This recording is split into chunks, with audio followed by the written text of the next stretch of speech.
हमारा financial mathematics का MCQs था। और लास्ट टाइम जो है हम उसका 25 सॉल्व कर रहे थे। और उसके बाद जो है हमारी आई थिंक इलेक्ट्रिसिटी फेलियर हो गया था, उसके बाद हम क्लास को कंटिन्यू नहीं कर पाए थे। तो हम वहीं से स्टार्ट करते हैं 25 से ही। मे भी कुछ स्टूडेंट ने उसको सॉल्व कर भी लिया हो और कुछ ने सॉल्व नहीं किया हो। तो बहरहाल हम 25 से इसको स्टार्ट करते हैं। तो 25 का मैं डाटा दोबारा जो है वो इसको एक्सप्लेन कर देता हूँ कि 25 में जो है क्या कहा गया है और हमने क्या चीज फाइंड आउट करनी है। तो ये हमारे हो गए MCQs.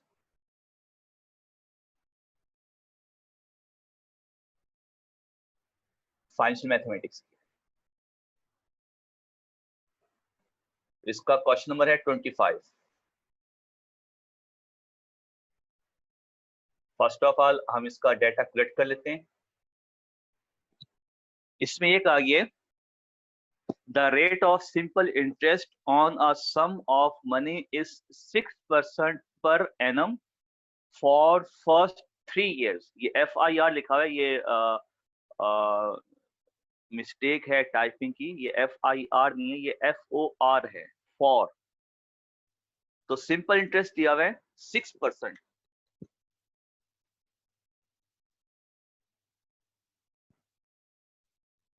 For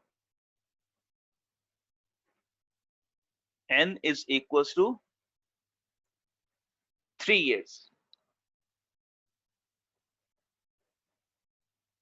okay, second condition ये बताइए आपको कि सिंपल इंटरेस्ट है आपका 8% पर annum for next 5 years।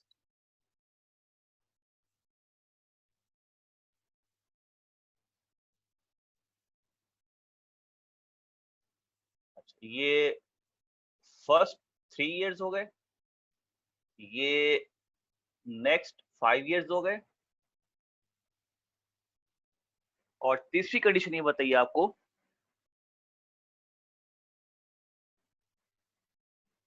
And 10% per annum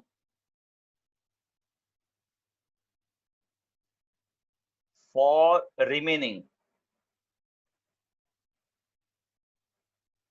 अच्छा, रिमेनिंग का मतलब क्या है?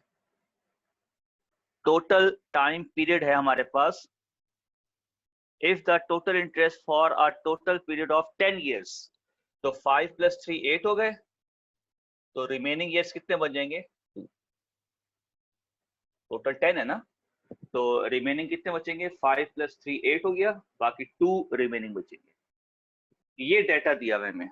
अच्छा, उसके बाद कहते हैं if the total interest for a total period of 10 years is 1560, simple interest ये गिवन आपके पास 1560 for n is equal to 10 years।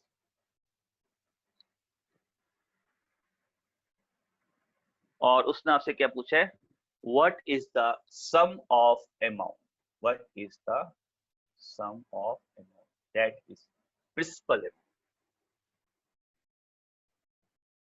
Okay, ये कंडीशन हमें गिवन है। 10 years का सिंपल इंटरेस्ट मतलब कंप्लीट 10 ईयर का सिंपल इंटरेस्ट दिया हुआ है। फर्स्ट 3 years का इंटरेस्ट रेट दिया हुआ है। नेक्स्ट 5 years का इंटरेस्ट रेट दिया हुआ है। बाकी रिमेनिंग 2 years का इंटरेस्ट रेट दिया हुआ है। और टोटल 10 years का सिंपल इंटरेस्ट दिया हुआ है। और आपसे पूछ रहे हैं what is the principal amount. Sum of amount मतलब प्रिंसिपल अमाउंट को पूछ रहे हैं कि इनिशियल अमाउंट क्या होगा। तो क्या करेंगे इसके लिए? सिंपल इंटरेस्ट उसने क्वेश्चन में लिखा हुआ है, तो सिंपल इंटरेस्ट का फॉर्मूला देखेंगे। I is equal to P I, ये फॉर्मूला हो गया हमारा। सो वन इम्प्लाइज, हम ये वाला डाटा इसमें पुट कर देते हैं और इसको मैं कहता हूं I1। पी आपका पी रहेगा क्योंकि इसको हमने फाइंड आउट करना है। आई आपका हो जाएगा सिंपल इंटरेस्ट का इंटरेस्ट रेट, ये 6% हो गया, और एन कितना हो गया 3 years, तो ये कितना हो जाएगा 0.183। ओके, नाउ 2 implies, 2 क्या इंप्लाइज करता है, इसको हम I2 कह दें। अब 2 का डेटा इसमें पुट कर दें फार्मूले में, तो P आपका P रह जाएगा, और ये हो जाएगा 8%, और N हो गया आपका 5 years, तो ये हो गया 0.40p। उसके बाद थर्ड कंडीशन क्या फॉलो कर रही है, थर्ड कंडीशन का डेटा आप इस फॉर्मूले में पुट कर दें, उसको मैं I3 कह देता हूँ, परसेंटेज क्या है 10%, I की जगह रख दें, P आपका P रहेगा 10% इंटू 2 years, ये हो जाएगा 0.02p। Now according to the statement, statement में क्या कहा गया है, टोटल इंटरेस्ट इतना है, और एन है आपके पास टोटल 10 years। तो अब आप इस कंडीशन को इस फॉर्मूले में यूज करें और इन कंडीशंस को भी, तो ये टोटल आपके पास हो गए 10 years, ये 10 years का आपके पास डेटा आ गया, 3 + 5 + 2, ये 10 years का आपने सिंपल इंटरेस्ट निकाल दिया। अब हम क्या करेंगे, इन तीनों को ऐड करेंगे, क्योंकि उसने क्या कहा है कि 10 years का सिंपल इंटरेस्ट ये है, तो ये 3 years का सिंपल इंटरेस्ट हो गया, ये 5 years का सिंपल इंटरेस्ट हो गया, ये रिमेनिंग 2 years का सिंपल इंटरेस्ट हो गया। अब हम क्या करेंगे, इन सबको ऐड करेंगे। नाउ कंसीडर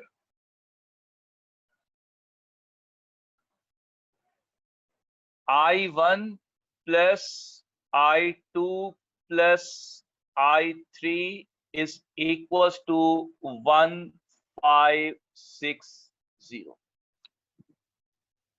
यही है ना, उसने कंडीशन में यही बताया है ना कि 10 years का सिंपल इंटरेस्ट ये है, तो हमने 10 years के सारे सिंपल इंटरेस्ट को ऐड कर दिया और उसको इक्वल टू कर दिया 1560 के। ओके, अब इनकी वैल्यूज पुट कर दें। I1 कितने हैं 0.18, I2 कितने हैं 0.40, I3 कितने हैं 0.20, 1560 हो गया। इन सब में P को कॉमन निकाल लें, अंदर क्या आ जाएगा 0.18, 0.40, 0.2 इज इक्वल टू 1560। इन सब को ऐड कर दें तो ये कितना हो जाएगा 60, 70, 80।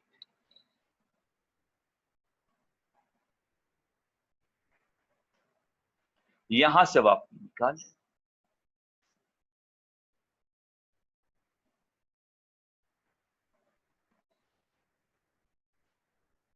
ठीक है, इसको हम कंप्यूट कर लेते हैं। 1560 divide by 0.78,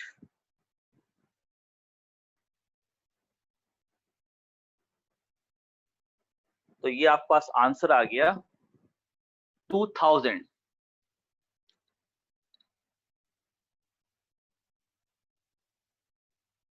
and that is your answer. अब ऑप्शन चेक कर लें, इसका ऑप्शन क्या बन रहा है, तो इसका ऑप्शन बन रहा है सी। सो ये क्वेश्चन हमारा लास्ट टाइम रह गया था, लास्ट टाइम क्लास जब ले रहे थे ये क्वेश्चन हमारा रह गया था, तो कुछ स्टूडेंट का मेरे पास मैसेज आया था कि इस क्वेश्चन को कंप्लीट कर दें, तो मैंने उनको यही कहा था कि मैं इसको क्लास में ही कंप्लीट करूंगा। मे भी कुछ स्टूडेंट ने इसको सॉल्व कर लिया हो, और अच्छी बात है।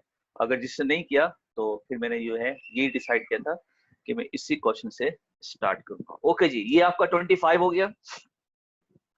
26 देखें, at what rate of percentage per annum the simple interest if rupees 625 to rupees 650 in 6 months। ये क्वेश्चन तो आप खुद भी कर सकते हैं, ठीक है, और आप खुद ही कीजिएगा। मैं आपको इसका डेटा जो है वो कलेक्ट करके बता देता हूं। आपने इसमें इंटरेस्ट रेट कंप्यूट करना है और पर एनम जो है आपने इसमें इंटरेस्ट रेट कंप्यूट करना, लिखा हुआ है क्वेश्चन के अंदर, ठीक है। सिंपल इंटरेस्ट और ₹625 ₹650, पी हो गया आपका ₹625 और एस हो गया आपका ₹650, ठीक है, और एन हो गया आपके पास 6 मंथ, ठीक है। क्योंकि हमने आंसर पर एनम में कंप्यूट कर रहे हैं तो इसको भी आप ईयर्स में ले जाएं। तो 6 मंथ कितने ईयर्स के इक्वल होगा? Half year.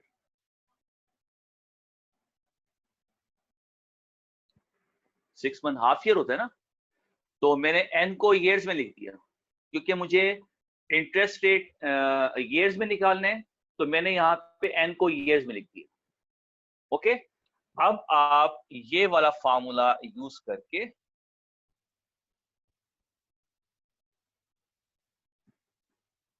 ये फार्मूला यूज करें और इसमें से आईपीओ निकाल लें, ठीक है।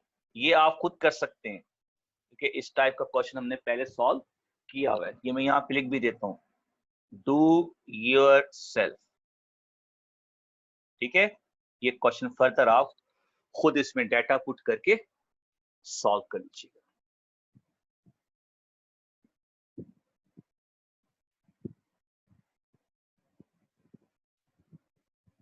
ठीक है जी, इसका आप ले लें स्क्रीनशॉट। 26 आप खुद कर लेंगे। अब हम आ जाते हैं 27 पे। तो 26 तक आपके सिंपल इंटरेस्ट के क्वेश्चन थे, ठीक है, और 27 से ऑनवर्ड जो है अब आपके कंपाउंड इंटरेस्ट के क्वेश्चन शुरू हुए। 27 देखें। गिवन दैट कि आपके पास Ali's father wishes to have ₹5 million, sorry 5 million नहीं है, 5 lakh है, 5 lakh in a bank account when his first college expenses begin. How much amount his father should deposit now at the 6.5% compounded annually if Ali is to start college in 9 years from now? Simple question है, ठीक है, इतना मुश्किल नहीं है। Allies का father जो है वो ये चाहता है कि उसके बैंक के अंदर जो है 5 लाख रुपीस होने चाहिए जब उसका बेटा जो है कॉलेज प्रोग्राम स्टार्ट करे, मतलब जब वो कॉलेज में एडमिशन लेना उसके अकाउंट में 5 लाख होने चाहिए। How much amount his father should deposit now, आज के दिन उसका फादर कितनी अमाउंट अकाउंट के अंदर डिपॉजिट करे 6.5% पर एनम कंपाउंडेड एनुअली के साथ, कि वो अमाउंट जो है 9 years फ्रॉम नाउ, आज से 9 साल के बाद वो जो अमाउंट जमा करवाएगा आज के दिन वो 5 लाख बन जाए। तो नो डाउट जो 5 लाख है ये कंपाउंड अमाउंट हो गया ना जो उसको फ्यूचर में चाहिए, और सिंगल डिपॉजिट है मतलब वो साल में अमाउंट जो है वो एक से ज्यादा टाइम डिपॉजिट नहीं कर रहा, वो सिर्फ एक दफा डिपॉजिट करना चाह रहा है। आज के दिन वो सिर्फ एक अमाउंट डिपॉजिट करना चाह रहा है, तो ये सिंगल पेमेंट का क्वेश्चन हो गया, मतलब ये एनुइटीज का क्वेश्चन नहीं है। एनुइटीज में तो ये होगा ना कि एक अमाउंट को वो साल में या 10 सालों में वो 10 दफा डिपॉजिट करवा रहा है या 5 दफा डिपॉजिट करवा रहा है, वो इस तरह से क्वेश्चन देगा ना वो आपको at the end of year, eight the beginning of year, तो वो एनुइटीज का क्वेश्चन होगा, उसमें मोर देन वन पेमेंट होगा। तो इसमें सिंगल पेमेंट है, लिखा हुआ है ना क्वेश्चन में, वर्डिंग आपको क्या बता रही है कि आज के दिन वो कितना अमाउंट डिपॉजिट करे कि वो 5 लाख हो जाए 9 साल के बाद। तो आज के दिन तो जाहिर बात है सिंगल पेमेंट ही डिफॉल्ट होगा ना, तो वो बहुत सारा डिफॉल्ट तो नहीं करवाना। तो ये सिंगल पेमेंट का क्वेश्चन है, ये एनपीएस का क्वेश्चन नहीं है। फिर उसने लिखा हुआ है कंपाउंडेड एनुअली, यहाँ से भी आपको आइडिया हो गया। अच्छा, बाद compounded annually, compounded semi annually, ये सिंपल इंटरेस्ट में भी लिखा होता है। ठीक है, तो एक चीज ध्यान में रखिएगा, सिंपल इंटरेस्ट का जब भी कोई क्वेश्चन होगा ना, फाइनेंशियल मैथमेटिक्स की हम बात कर रहे हैं, सिंपल इंटरेस्ट का जब भी कोई क्वेश्चन होगा उसके अंदर आपको सिंपल इंटरेस्ट लिखा हुआ नजर आएगा, ये ध्यान में रखिएगा। सिंपल इंटरेस्ट का जो भी क्वेश्चन होगा उसमें आपको क्वेश्चन की जो स्टेटमेंट होगी ना कहीं आप देखिएगा बिल्कुल स्टार्ट में या एंड पे या सेंटर में आपको कहीं ना कहीं सिंपल इंटरेस्ट लिखा हुआ नजर आएगा। जो कंपाउंड इंटरेस्ट का क्वेश्चन होगा ना उसमें सिंपल इंटरेस्ट नहीं लिखा हुआ होगा, ना ही कंपाउंड इंटरेस्ट होगा। हाँ, इस तरह की वर्डिंग हो सकती है, compounded annually, compounded semi annually, इस तरह से वर्डिंग हो सकती है। तो आप देखिएगा क्वेश्चन में अगर आपको सिंपल इंटरेस्ट लिखा नजर आ गया तो फिर तो जाहिर बात है आप उसको सिंपल इंटरेस्ट से सॉल्व करेंगे। अगर उसमें सिंपल इंटरेस्ट नहीं लिखा हुआ, समझ जाए ये कंपाउंड इंटरेस्ट का क्वेश्चन है। फिर कंपाउंड इंटरेस्ट में आपने ये देखना है कि ये सिंगल पेमेंट है या मोर देन वन पेमेंट है, मतलब ये एनुइटीज है या सिंगल पेमेंट है। मतलब 8.2 वाला फार्मूला यूज करेंगे या 8.3, 8.4 वाला फार्मूला यूज करेंगे एनुइटीज का। तो ये चीजें आपने खुद देखनी है। पहले पहले क्या डिसाइड करेंगे, जब भी आप फाइनेंशियल मैथमेटिक्स का प्रॉब्लम सॉल्व करेंगे एग्जाम में, पहले पहले क्या चीज चेक करेंगे कि आपके सामने जो क्वेश्चन है वो सिंपल इंटरेस्ट का है या कंपाउंड इंटरेस्ट का है। पहले पहले ये चीज डिसाइड करेंगे। वो आप जैसे क्वेश्चन पढ़ेंगे ना आपको आइडिया हो जाएगा। अगर सिंपल इंटरेस्ट लिखा हुआ है तो जाहिर बात है आप 8.1 का फॉर्मूला यूज करेंगे एक्सरसाइज। और अगर उसमें सिंपल इंटरेस्ट नहीं लिखा हुआ फिर आप आ जाएंगे कंपाउंड इंटरेस्ट की तरफ। अब कंपाउंड इंटरेस्ट में फिर दो कंडीशन होती हैं, single payment, more than one payment.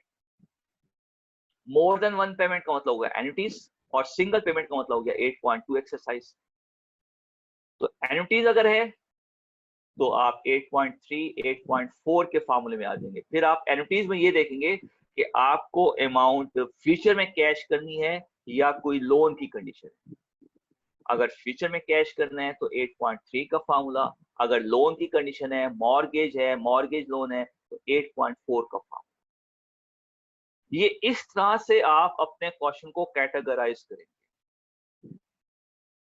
देखो इस तरह से स्टेप बाय स्टेप आपके सामने अगर क्वेश्चन आता है उसको आप अपने माइंड के अंदर ओपन करके उसको चेक करते हैं कि किस टाइप का क्वेश्चन है, तो आपको कभी भी कोई मुश्किल नहीं होगी फाइनेंशियल मैथमेटिक्स का क्वेश्चन सॉल्व करते हैं। First of all simple interest, compound interest. अगर सिंपल इंटरेस्ट है तो उसमें लिखा हुआ होगा, अगर सिंपल इंटरेस्ट नहीं लिखा हुआ तो इसका मतलब कंपाउंड इंटरेस्ट का क्वेश्चन है। अब उसमें देखें सिंगल पेमेंट है या मोर देन वन पेमेंट है। अगर सिंगल पेमेंट है तो 8.2 का फॉर्मूला यूज करेंगे। अगर मोर देन वन पेमेंट है तो फिर हम उसमें ये देखेंगे कि हमें कैश फ्यूचर में चाहिए या कैश प्रेजेंट करंटली टुडे आज के दिन चाहिए, जिसको हम लोन कहते हैं। अगर लोन का क्वेश्चन है तो 8.4 का फॉर्मूला। अगर फ्यूचर वैल्यू का क्वेश्चन है, सिंकिंग फंड है, म्यूचुअल फंड है, रिटायरमेंट फंड है तो 8.3 का फॉर्मूला। बस इस तरह से आपने अपने क्वेश्चन को कैटेगराइज करना है। बाकी एनपीवी का तो आपको पता चल जाएगा, जो एनपीवी का क्वेश्चन होगा उसमें एनपीवी लिखा होगा, आपको फौरन आइडिया हो जाएगा कि ये कैश इनफ्लो, कैश आउटफ्लो, ये इस टाइप का क्वेश्चन होगा 8.5 एक्सरसाइज। बट फार्मूला उसमें वही यूज होगा 8.4 वाला। बस ये है फाइनेंशियल मैथमेटिक्स, बहुत आसान है अगर आप इसको स्टेप बाय स्टेप अपने माइंड के अंदर इसी तरह से चेक करें। तो अभी हमारे सामने जो क्वेश्चन है 27, इसको हमने कैटेगराइज किया। फर्स्ट ऑफ ऑल ये सिंपल इंटरेस्ट का क्वेश्चन नहीं है क्योंकि इसमें सिंपल इंटरेस्ट नहीं लिखा हुआ। अब ये कंपाउंड इंटरेस्ट का क्वेश्चन है और इसमें सिंगल पेमेंट है। तो सिंगल पेमेंट के रिस्पेक्ट से हमारा डेटा क्या हो जाएगा, इसमें पी हमने फाइंड आउट करना है, एस गिवन है 9 years, interest rate 6.5% per annum. Yes, 6.5% per annum. तो आपने पी कंप्यूट करना है, फॉर्मूला लिखें, वैल्यूज पुट करें इसमें।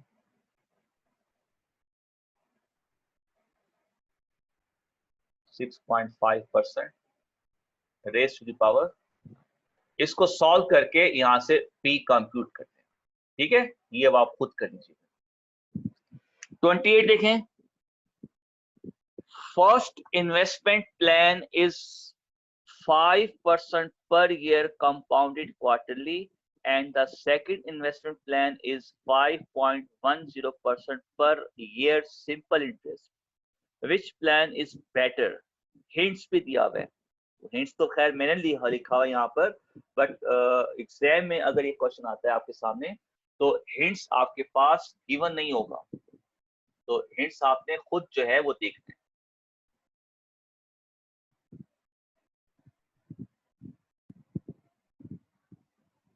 हिंट्स क्वेश्चन में गिवन नहीं होगा, हिंट्स को आप खुद देखेंगे। हिंट्स में क्या दिया हुआ है, अगर इस टाइप का क्वेश्चन आ जाता है तो आपने क्या काम करना है, इफेक्टिव इंटरेस्ट रेट दोनों का कंप्यूट करना। प्लान 1 का इफेक्टिव इंटरेस्ट रेट निकालें, प्लान 2 का इफेक्टिव इंटरेस्ट रेट निकालें, दोनों के इफेक्टिव इंटरेस्ट रेट को कंपेयर करें। इन्वेस्टमेंट कर रहा है, अगर एक पर्सन कोई इन्वेस्टमेंट कर रहा है तो उसकी डिजायर्ड क्या होगी, उसको आउटपुट अच्छा मिले। यही होता है ना, जहां पे इन्वेस्टमेंट की जाती है तो जहां से उसको प्रॉफिट ज्यादा मिलेगा वो उसके लिए अच्छा प्लान होगा। अच्छा, अगर यहां पर इन्वेस्टमेंट की जगह ये लिखा होता कि वो किसी से अमाउंट उधार ले रहा है, बोरो कर रहा है, तो उस केस में जब वो अमाउंट वापस करेगा तो फिर उसकी डिजायर क्या होगी कि रिटर्न वो अमाउंट कम से कम करे, तभी उसको फायदा होगा ना। अगर ज्यादा करेगा तो नुकसान होगा। उस केस में हम कम इंटरेस्ट को देखेंगे। देखो, दो कैटेगरीज हैं, एक है अमाउंट किसी से उधार लेना और दूसरी कंडीशन है कहीं पर कोई इन्वेस्टमेंट करना। अगर आप इन्वेस्टमेंट कर रहे हैं तो आपको आउटपुट अच्छा मिलना चाहिए, मतलब ज्यादा मिलना चाहिए, इंटरेस्ट रेट ज्यादा होना चाहिए। अगर आप किसी से अमाउंट उधार ले रहे हैं, उसको वापस करना है, तो अब आपकी डिजायर बिल्कुल ऑपोजिट हो जाएगी। अब आप चाहेंगे कि अमाउंट में कम से कम वापस करूं, इंटरेस्ट रेट कम से कम होना चाहिए। तो दो अलग अलग क्वेश्चन है, तो आप देख लिया करें क्वेश्चन में। इस टाइप के क्वेश्चन जैसे प्लान 1 होता है, प्लान 2 होता है, ऑल्टरनेट 1 होता है, ऑल्टरनेट 2 होता है, इसमें खास तौर पर इन क्वेश्चन में पहले ये देखा करें कि क्वेश्चन इन्वेस्टमेंट का है या लोन का है, बारोड अमाउंट, उधार लेना। तो जब उधार का केस होता है तो हमारी ख्वाहिश होती है वापसी हम कम दें, जब इन्वेस्टमेंट की जाती है तो हमारी ख्वाहिश होती है कि वापसी हमें ज्यादा मिले। तो ज्यादा के केस में हमारा इंटरेस्ट रेट ज्यादा होना चाहिए और उधार के केस में हमारा इंटरेस्ट रेट कम होना चाहिए। तो बेटर प्लान पूछते हैं, बेटर ऑल्टरनेट पूछते हैं, तो दोनों के अंदर बेटर ऑल्टरनेट के अंदर जो इंटरेस्ट रेट होगा इन्वेस्टमेंट में हाई होगा और बारोड में लो होगा। ये चीज ध्यान में रखिएगा। तो हमारा जो क्वेश्चन नंबर 28 है, इसमें इन्वेस्टमेंट की जा रही है, तो इन्वेस्टमेंट में जो इंटरेस्ट रेट हाई होगा ना, उसका अच्छा प्लान होगा, मतलब वो प्लान अच्छा होगा। तो दो प्लान इसने दिए हुए, 5% per year compounded quarterly, and second investment है 5.10% पर ईयर सिंपल इंटरेस्ट। तो हम दोनों का इफेक्टिव इंटरेस्ट रेट निकालते हैं और दोनों का इफेक्टिव इंटरेस्ट रेट निकाल के चेक करते हैं कि किसका इफेक्टिव इंटरेस्ट रेट ज्यादा है, क्योंकि इन्वेस्टमेंट है ना, तो ज्यादा वाले को देखेंगे। यस, प्लान 1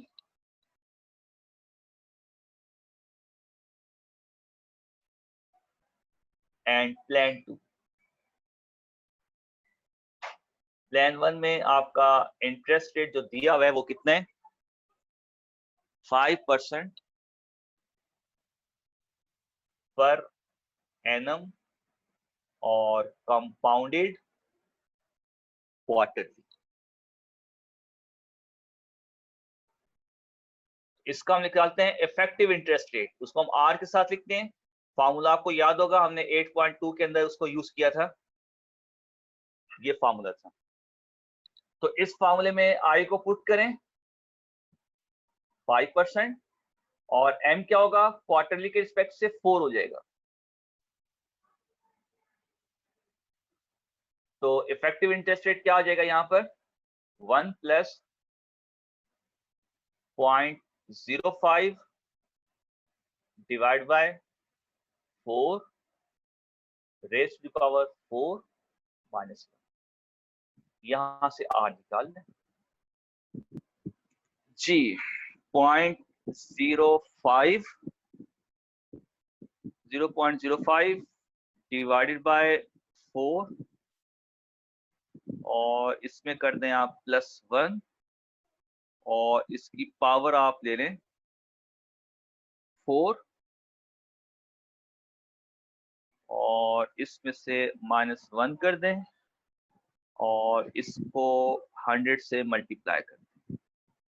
ये आ जाएगा 5.094। तो ये तकरीबन 5.09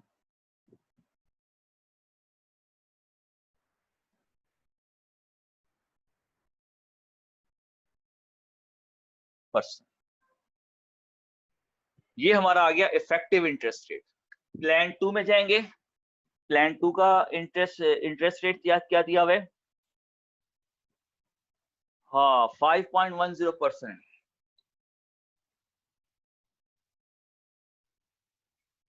तो कंपाउंडेड ये पर एनम हो गया, और कंपाउंडेड ईयरली हो गया। तो इसका इफेक्टिव इंटरेस्ट रेट क्या होगा, सेम।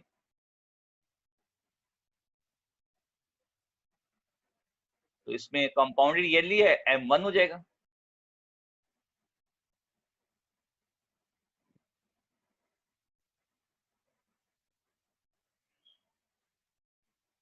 पावर 1 यही चीज आ जाएगी, 1 से कैंसिल हो जाएगा, 5.10% आ जाएगा।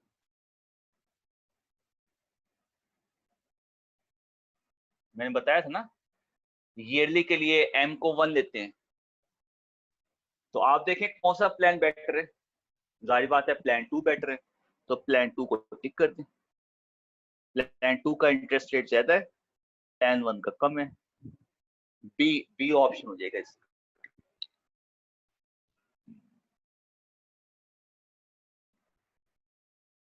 ओके, 29 देखें। अच्छा 29 को अभी थोड़ी देर के लिए स्किप करते हैं, ठीक है। अभी हम थोड़े और क्वेश्चन भी सॉल्व कर लें, फिर हम इसकी तरफ आएंगे,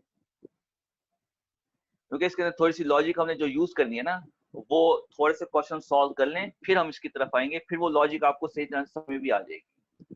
तो 29 हम करेंगे, बट अभी नहीं, इसको थोड़ा क्वेश्चन सॉल्व कर लें, ज्यादा से ज्यादा क्वेश्चन सॉल्व करके फिर हम इसकी तरफ वापस आएंगे। अभी मैं आ जाता हूँ क्वेश्चन नंबर 30 पे।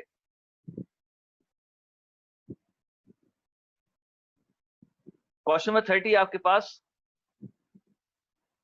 a machine depreciate in value each year at 10% of its previous value, and at the end of 4th year its value is 131,220. Then what is the original value of the machine?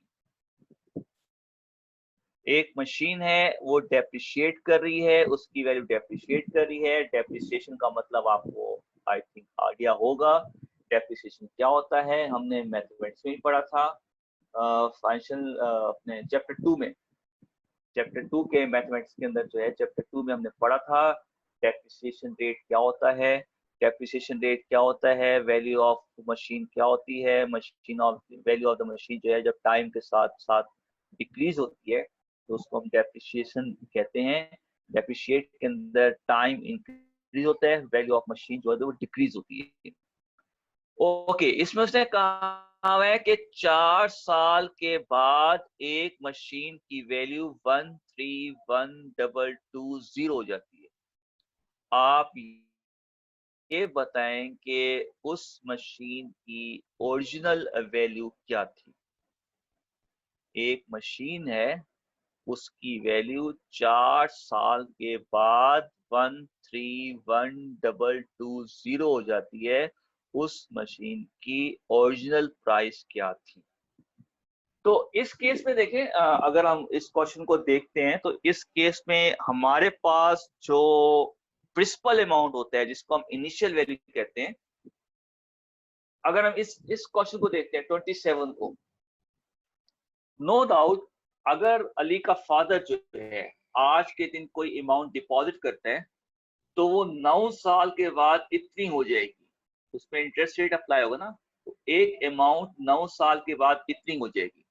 तो no doubt जो initial amount होगी वो time के साथ साथ increase होगी, उसमें interest rate बढ़ेगा ना, इंटरेस्ट रेट उस पर अप्लाई होगा, उसमें ऐड होगा, और ऐड होते हुए वो अमाउंट इस तक पहुंच जाएगी। मतलब उसमें प्रिंसिपल अमाउंट छोटी अमाउंट होगी, कंपाउंड अमाउंट एक बिग अमाउंट होगी, क्योंकि इसमें आपकी इन्वेस्ट की अमाउंट, डिपॉजिट की अमाउंट आहिस्ता आहिस्ता टाइम के साथ साथ इंक्रीज होती है।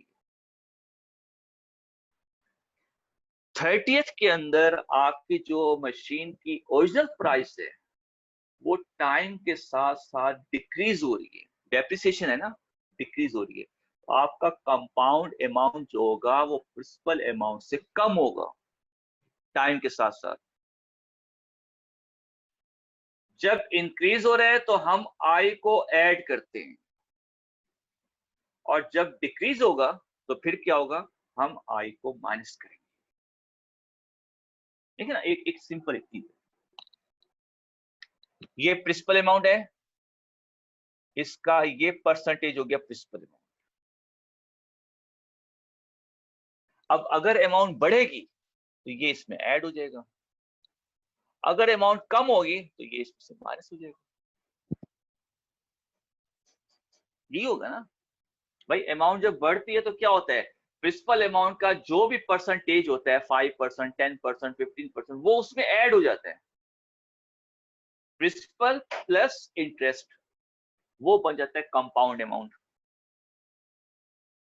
अच्छा, जब आप प्रिंसिपल अमाउंट के अंदर से उसका इंटरेस्ट रेट माइनस करेंगे तो नो डाउट आपका प्रिंसिपल अमाउंट बढ़ेगा नहीं, कम होगा।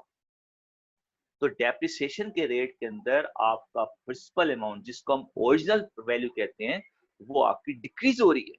तो डिक्रीजिंग के केस में आपका फार्मूला थोड़ा सा चेंज हो, कैसे चेंज होगा, सिर्फ 1 माइनस आई करते। तो ये हमारा क्वेश्चन हो गया 30th।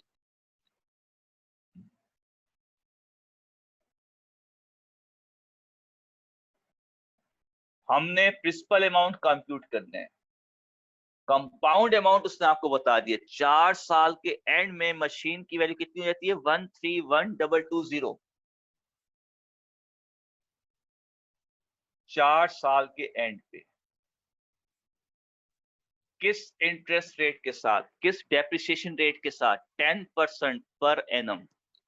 अच्छा, ये भी मैंने आपको बताया था कि अगर 10% के साथ कोई यूनिट नहीं होगा तो हम उसको पर एनम लिखेंगे, ये भी मैंने आपको बताया था। ठीक है, मशीन की ओरिजिनल प्राइस फाइंड आउट करनी है।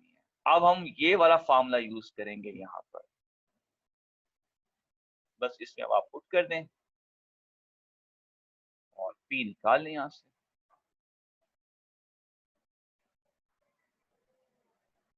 ठीक है, 100 माइनस 10 कितना हो गया, 90।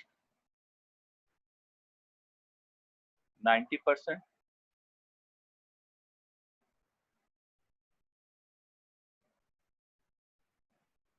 90% 0.9 हो गया।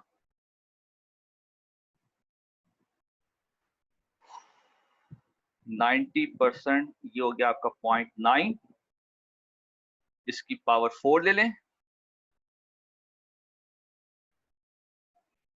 ये आ गया आपके पास 0.656।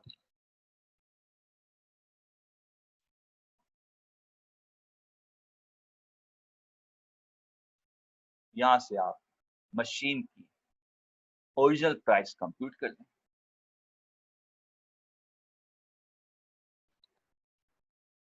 131220 डिवाइड बाय 0.656।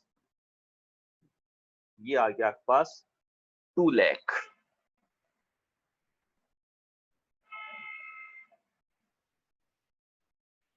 ऑप्शन देख लें, ऑप्शन क्या बन रहा है इसका। 3 लाख दिया हुआ है, 3.5 लाख दिया हुआ है, 2.5 लाख दिया हुआ है, नन दिया हुआ है। नन को टिक करेंगे।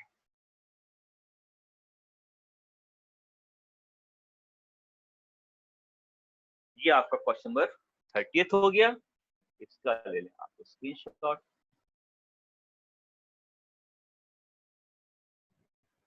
अब हम आए नेक्स्ट क्वेश्चन की तरफ।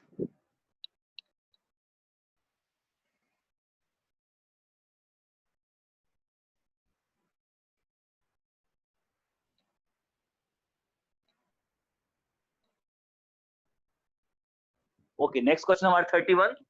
The simple interest of some amount is rupees 4,000 for 2 years, while the compound interest is rupees 4,225. What is the rate of interest? Okay जी, इस क्वेश्चन के अंदर दोनों चीजें उसने बता दी। सिंपल इंटरेस्ट भी बता रहा है, कंपाउंड इंटरेस्ट भी बता रहा है। The simple interest of sum amount का मतलब principal amount, that is not given, P is unknown. Okay, simple interest दिया हुआ है, कंपाउंड इंटरेस्ट दिया हुआ है, वो आपसे इंटरेस्ट रेट पूछ रहे हैं। ये हमारा होगा क्वेश्चन नंबर 31।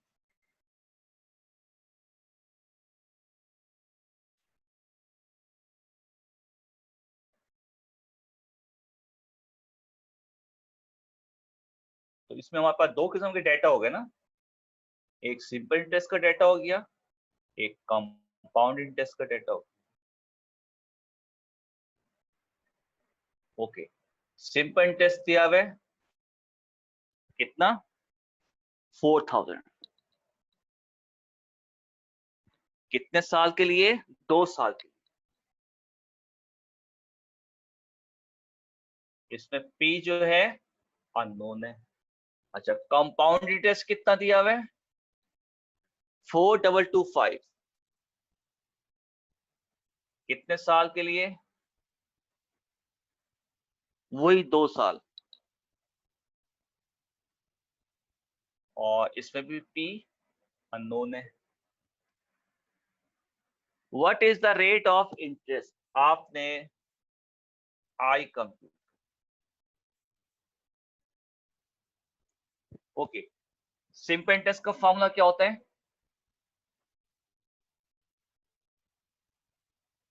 पी आई है। पी रहेगा, आई भी अननोन है, आई रहेगा, एन क्या हो जाएगा 2, और कैपिटल आई कितना हो जाएगा 4,000। ये 2 इसके नीचे जाके डिवाइड हो जाएगा, तो आई पी कितना आ जाएगा, 2 इधर जाके डिवाइड हो जाएगा। इसको आप कहते हैं इक्वेशन 1। ओके, अब आप इस केस में आ जाए। इस केस में कंपाउंड इंटरेस्ट क्या होता है, हम कंपाउंड इंटरेस्ट वो है डेफिनेशन यूज कर लेते हैं, एस माइनस पी करके। इसमें एस का फॉर्मूला क्या होता है, P times 1 plus I raise to the power N minus P. P को कॉमन निकाल लें, 1 plus I raise to the power N minus 1। ये होता है कंपाउंड इंटरेस्ट का फॉर्मूला। ये कंपाउंड अमाउंट का फॉर्मूला होता है, ये कंपाउंड इंटरेस्ट का फॉर्मूला है। तो इसमें वैल्यूज पुट करते हैं आप, तो आई हो गया 4,225, पी आपका पी रहेगा, इंटरेस्ट रेट आपका इंटरेस्ट रेट आई रहेगा, एन आपका 2 इयर्स हो गया, -1 हो गया। इसको एज इट इज रखते हैं।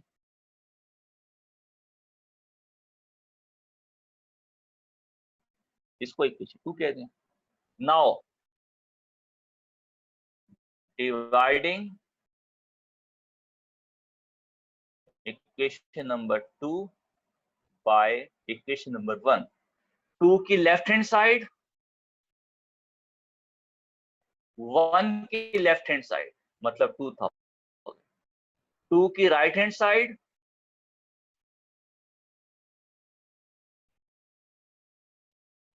और 1 की भी राइट हैंड साइड या लेफ्ट हैंड साइड जो भी हो आई। ओके, ये P आपका P से कैंसिल हो जाएगा और इसको कैंसिल करते हैं। 4225 4225 डिवाइडेड बाय 2000, ये आंसर आ गया 169/80 और ये आपके पास 1 प्लस आई का स्क्वायर माइनस 1/r।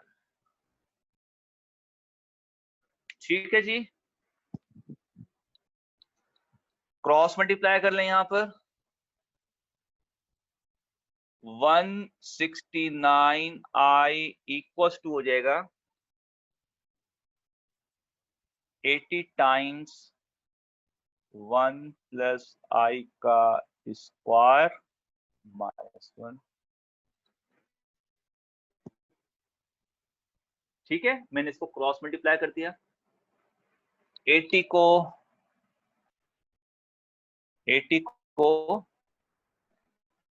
इसका स्क्वायर ओपन करें, a का स्क्वायर प्लस b का स्क्वायर प्लस 2b माइनस 1। 80 को मल्टीप्लाई कर दें, ये बल्कि 1 को 1 से कैंसिल कर दें। अब 80 को अंदर मल्टीप्लाई करते हैं। चलें 80 को अभी मल्टीप्लाई ना करें, इसमें से i को कॉमन निकाल लें।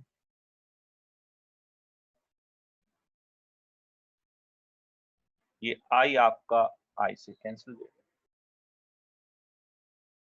ठीक है, तो 169/80 इज इक्वल टू 5 प्लस 2, मतलब 80 को आप उधर ले ही ना जाए। ठीक है, 80 को आप उधर लेके ही ना जाए, इसको ऐसे रहने दें। 169/80 इसका a प्लस बी का होल स्क्वायर फार्मूला ओपन कर लें, a का स्क्वायर प्लस b का स्क्वायर प्लस 2ab माइनस 1। ठीक है, ये 1 1 से कैंसिल हो गया। ऊपर से i को कॉमन निकालना, नीचे वाला i भी कैंसिल हो जाएगा। तो 169/80 इसको डिवाइड कर लें, इसका आंसर आ जाएगा 2.1125।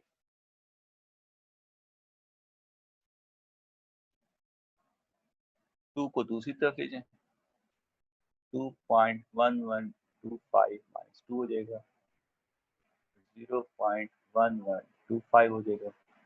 इसको 100 से मल्टीप्लाई करते हैं।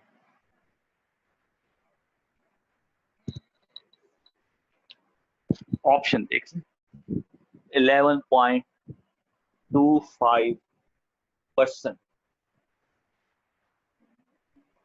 क्वेश्चन नंबर है 31। 11.25%। नन को टिक करेंगे, 11% दिया हुआ है, 12% दिया हुआ है, 13% दिया हुआ है, नन को टिक करेंगे ऑप्शन। ठीक है जी, ये आपको हो गया 31। 32 देखें, if the compound interest for second year is rupees 8800 and that of the third year is 9680, then what is the principal amount and the interest of rate? 32 देखिए।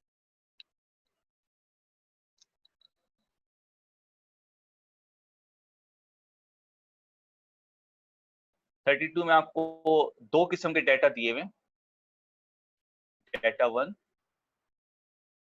Data 2।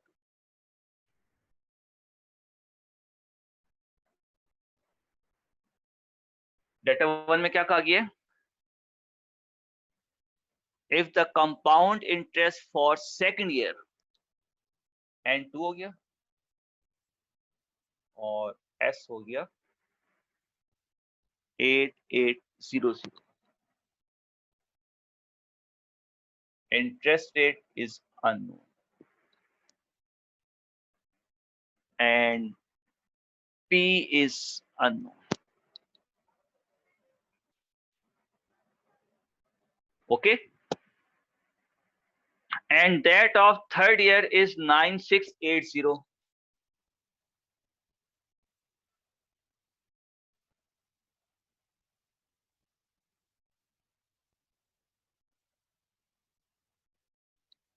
Okay, what is the rate of interest?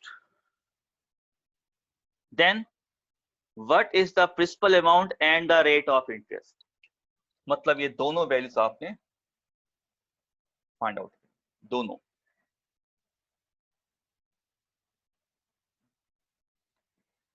Formula लिखें compound amount का, ये compound amount का formula लिख लिया। Data one क्या implies करता है? डेटा वन का डेटा इसमें पुट कर दें, 8800 इज इक्वल टू पी आपका पी आ जाएगा, आई आपका आई आ जाएगा, एन कितना हो जाएगा 2, इसको इक्वेशन 1 कह दें। डेटा 2 क्या रिप्रेजेंट कर रहे हैं? डेटा 2 का डेटा इसमें इंक्लूड कर दें फार्मूले में, 9680 इज इक्वल टू पी आपका पी रहेगा, आई आपका आई रहेगा, एन हो जाएगा 3 years। ठीक है, डिवाइड कर दें दोनों इक्वेशनों को आपस में। डिवाइड करने से क्या होगा? पी कैंसिल हो जाएगा, आई आपके पास आ जाएगा। फिर आई को उठा के इक्वेशन 1 में और 2 में पुट कर दें, किसी एक में, आपके पास पी आ जाएगा। ये क्वेश्चन में सॉल्व नहीं कर रहा, ये आप खुद करेंगे। ठीक है, क्या करना है आपने? दोनों को इक्वेशनों को डिवाइड कर दें, this divide by this divide by this, इसका कोई आंसर आ जाएगा। जब आप इसको इससे डिवाइड करेंगे, पी पी से कैंसिल हो जाएगा, स्क्वायर क्यूब से कैंसिल हो जाएगा, 1 प्लस आई बच जाएगा, आई कंप्यूट कर लें। फिर आई के उठा के 1 में 2 में पुट कर दें, किसी एक में, आपके पास पी आ जाएगा। ऑप्शन में चेक कर लें, ये खुद आपने कंप्लीट करना है 32। ठीक है, और अगर कोई कंफ्यूजन होगी तो आप मुझे व्हाट्सएप पे बता देंगे कि सर ये क्वेश्चन हमने किया है, नहीं हुआ, या जो भी हुआ है चेक करवाना है मुझे करवा दीजिएगा। ठीक है, नेक्स्ट क्वेश्चन की तरफ आते हैं हम।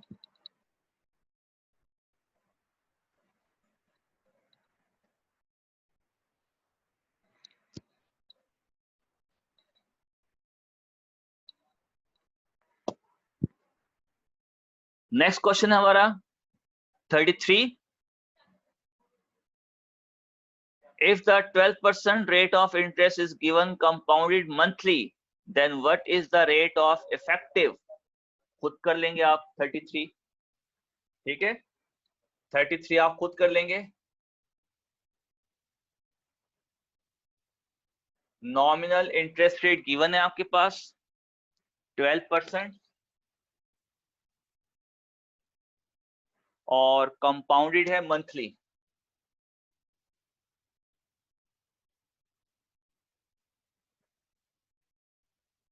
और आपने इफेक्टिव इंटरेस्ट रेट कंप्यूट करना है, तो इसमें आपका इफेक्टिव इंटरेस्ट रेट के लिए एम क्या हो जाएगा?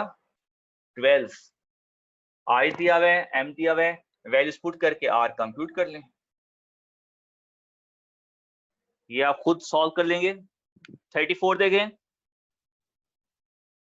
a sum of money double itself at compound interest in 10 years.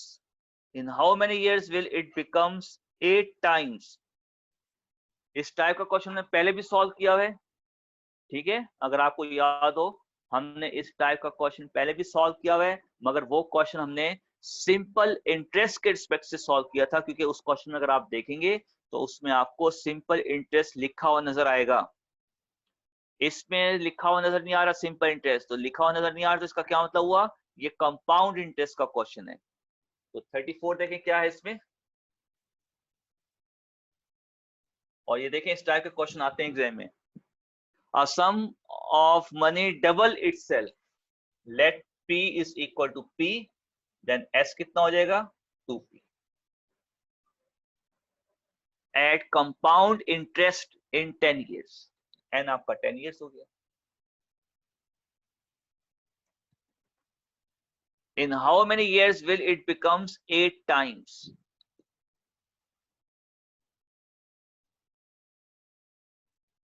P is equal to P, S is equal to 8P, N आपने फाइंड आउट करना। ये आपका डेटा 1 हो गया, ये आपका हो गया data 2।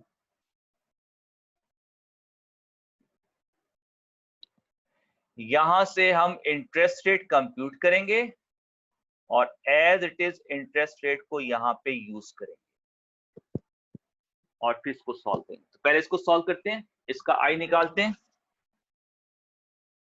S is equal to P times 1 plus I raised to the power n। S हो गया 2P, P आपका P हो गया और I आपने कंप्यूट करना है, N हो गया 10 years। P को दोनों तरफ कैंसिल कर दें तो 2 हो जाएगा 1 plus I की पावर 10।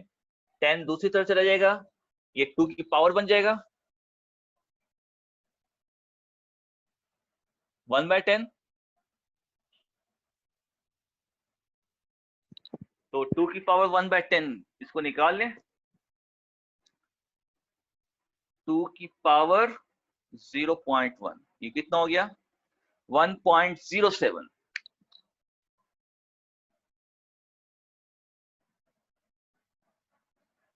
1 दूसरी तरफ ले जाए माइनस हो जाएगा,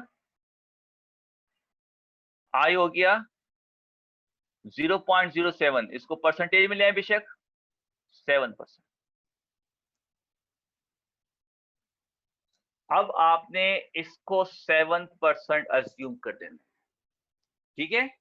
अब इस क्वेश्चन को सॉल्व करेंगे।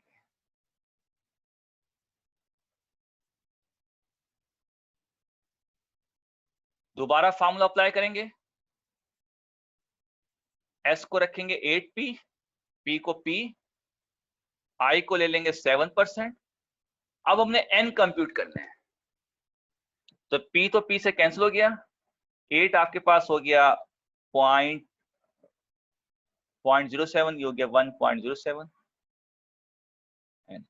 अब N की वैल्यू कंप्यूट करनी है, N पावर में आ गया, बोथ साइड लॉग ले लेंगे।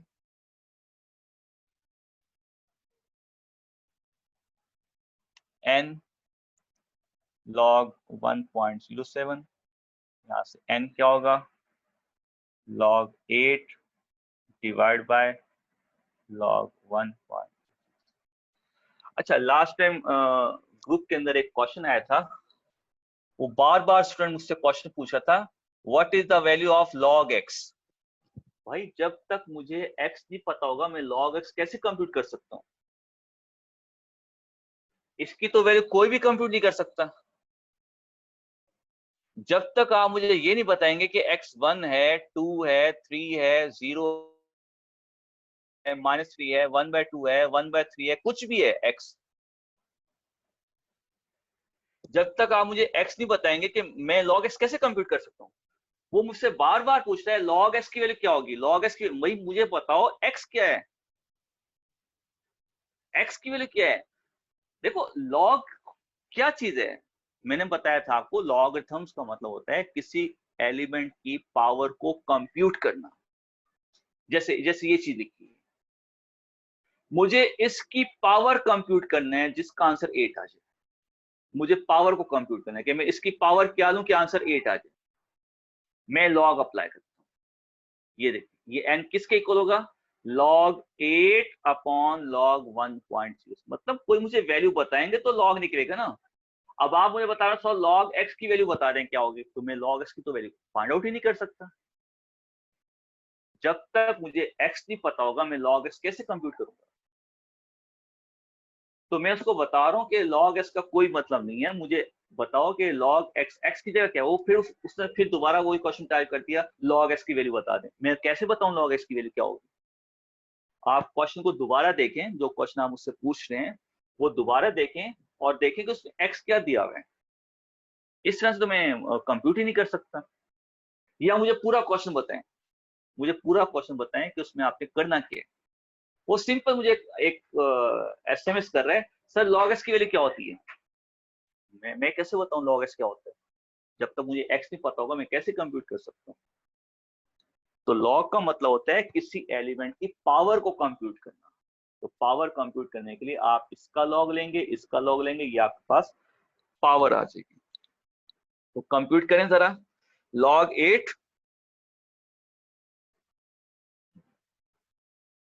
log 8 ये आ गया आपके पास 903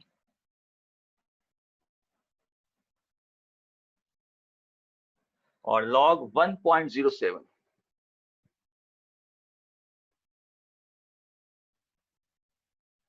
log 1.07 ये आ गया 0.029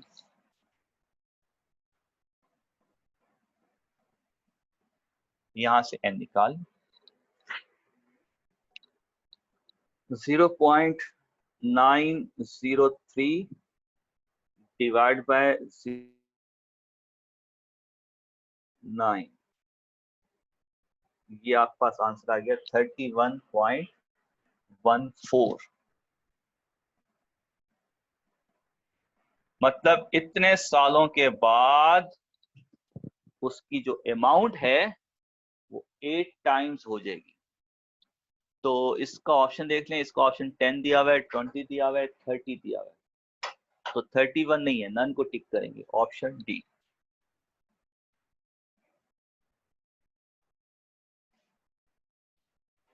इसका स्क्रीनशॉट ले लें।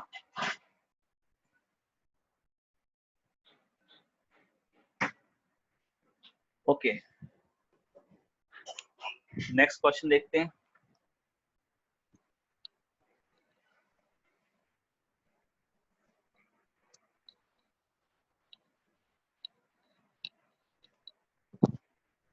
नेक्स्ट क्वेश्चन है, at what rate of compound interest does a sum of money doubles sum of money becomes 4 times in 2 years। ये आप खुद कर लेंगे, ठीक है। At what rate of compound interest does a sum of money becomes 4 times in 2 years। मैं इसका data लिख के देता हूँ, आप इसको खुद सॉल्व करें। 35 में क्या दिया हुआ है, पी आपका पी होगा, एस हो गया 4p, 4 टाइम है ना, 4p हो गया। और कितने सालों में हो रहा है, 2 सालों में, 2 years हो गया। और इंटरेस्ट रेट आपने कंप्यूट करना है, s is equal to p times 1 plus i raise to power n। यहाँ से i कंप्यूट करना है, ये खुद कर लेंगे आप। ये डेटा इसमें पुट करें, p को p से कैंसिल कर दें, इसमें भी लॉग अप्लाई करेंगे, सॉरी इसमें लॉग अप्लाई नहीं होगा क्योंकि पावर को कंप्यूट नहीं करना, आई को कंप्यूट करना। तो सिंपल इसमें इंटरेस्ट रेट निकालेंगे, जैसे आपने 34 किया था, 34 का पार्ट फर्स्ट किया था ना, वैसे ही करेंगे। हो गया 36 देखें। A man borrowed rupees 5,000 at 6% simple interest and invested the same amount at 6% compounded semi-annually. What would he gain after 8.5 years? Ji,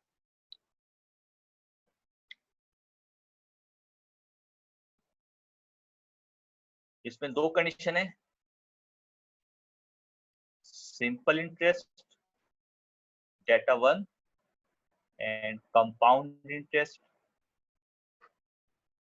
data 2। अच्छा, सिंपल इंटरेस्ट का डेटा क्या दिया हुआ है, a man borrowed rupees 5,000, P आपका 5,000 हो गया,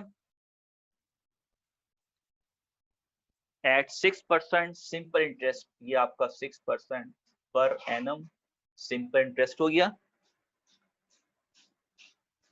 और 8.5 ईयर्स हो गया,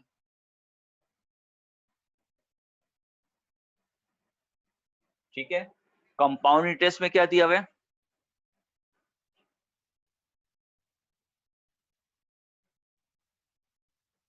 यही अमाउंट इन्वेस्ट की एट 6%,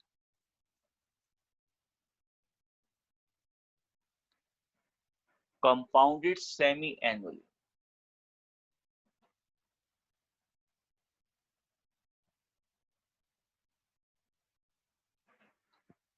और एन वही है 8.5।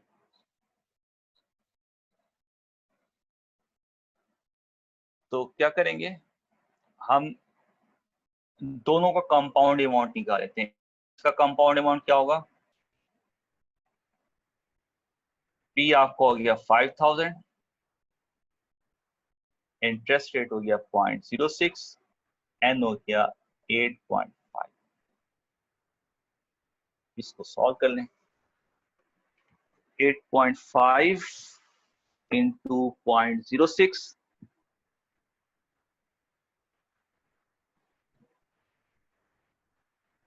और प्लस,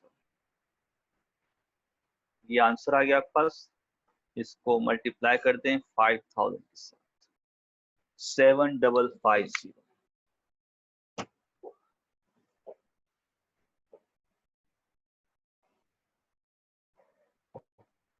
ये अमाउंट उसने 8.5 इयर्स के बाद वापस करनी। लोन लिया है ना, ये उधार लिया है, ये वापस करनी।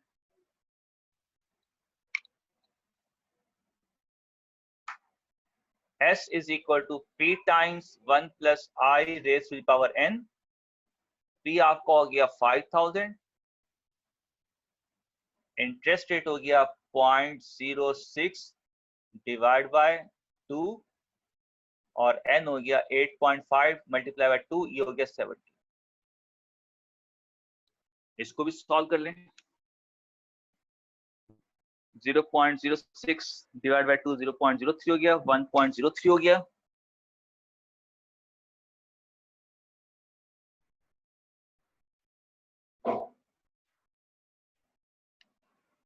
तो 1.03 रेज टू द पावर 17 और इसको मल्टीप्लाई कर दें 5000 के साथ, आपके पास S आ गया 8260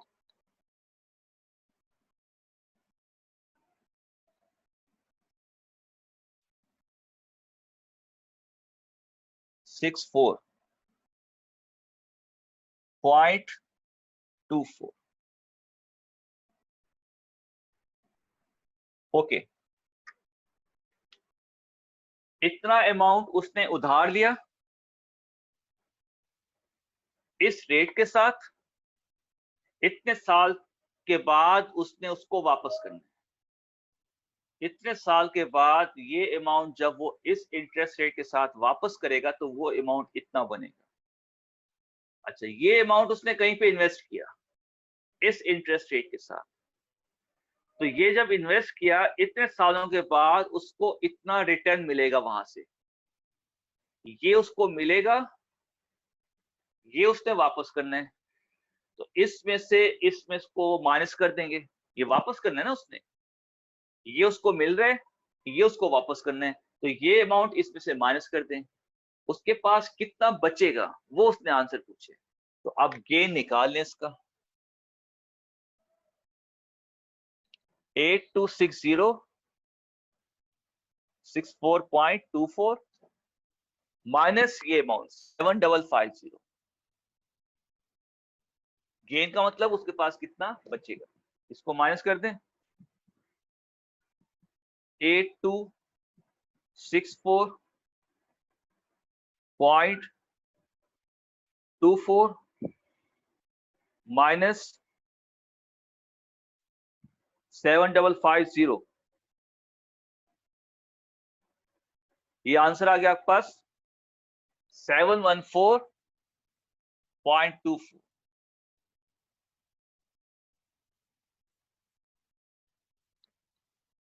ऑप्शन देख लें आपके पास क्या आ रहा है।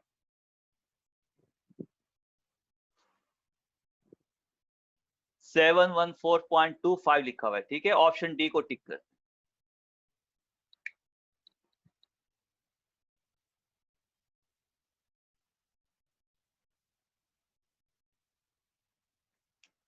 ओके, नेक्स्ट क्वेश्चन देखिए 37। A man needs to borrow rupees 30,000 for 2 years. Which of the following loan is more advantageous to him? 4.1% per annum simple interest, 4% per annum compounded semi-annually। जी, एक man ने जो है वो 30,000 अमाउंट उधार लिया है 2 साल के लिए। अब कौन सा ऑल्टरनेट जो है उसके लिए बेस्ट होगा। अब उधार लिया है तो वापसी वो अमाउंट कम देगा, जो अमाउंट कम उसको ऑल्टरनेट देगा वो ऑल्टरनेट उसके लिए बेस्ट होगा। उधार है, इन्वेस्टमेंट नहीं है यहाँ पर।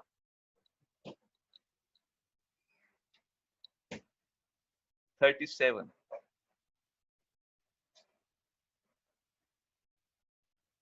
alternate 1 alternate 2।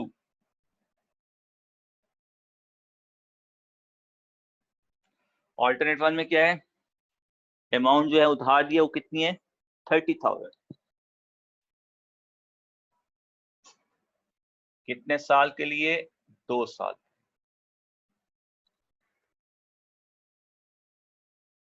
ऑल्टरनेट 1 में है 4.1% पर एनम सिंपल इंटरेस्ट।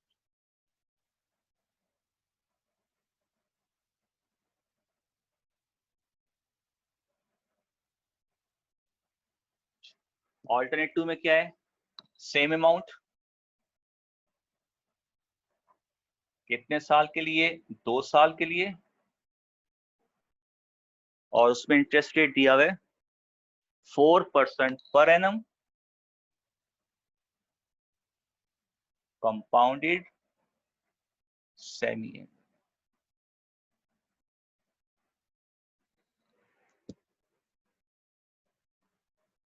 जी, इसका कंपाउंड अमाउंट निकालें, इसका भी कंपाउंड अमाउंट निकालें। ये सिंपल इंटरेस्ट का कंपाउंड अमाउंट है, ये कंपाउंड अमाउंट का कंपाउंड अमाउंट, कंपाउंड इंटरेस्ट का कंपाउंड अमाउंट है, बट इसमें सेमी एनुअल है। तो इसका कंपाउंड अमाउंट निकालें, दैट इज 30,000। 1 प्लस आई कितने, 4% डिवाइड बाय 2 और रेज टू द पावर 4।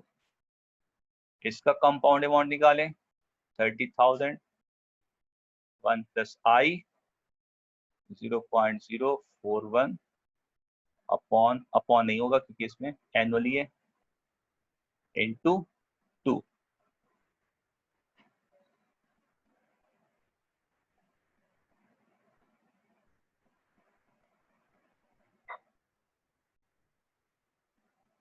यहाँ कैश निकालें, यहाँ कैश निकालें, जो एस स्मॉल होगा वो ऑल्टरनेट बेस्ट होगा। तो ये अब आप खुद करेंगे, ठीक है, इसको खुद देख लेंगे, इसका स्क्रीनशॉट ले लें। जो लेस होगा ना वो बेस्ट होगा, क्योंकि उधार लिया ना अमाउंट, तो वापसी लेस करेगा, तो वो बेस्ट ऑल्टरनेट होगा।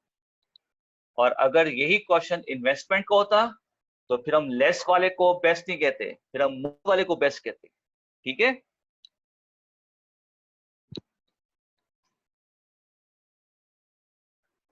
नेक्स्ट क्वेश्चन देखें जी, 38। Mister A started to work in 1990 for a company which increased the employees' salary 8% each year for the first 8 years and then by 5% for the next 15 years. What salary will be reached in 2009 if he started from rupees 18,000? G.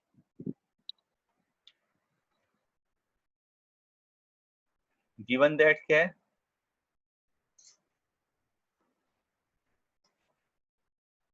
Principal amount, starting salary कितनी है 18,000।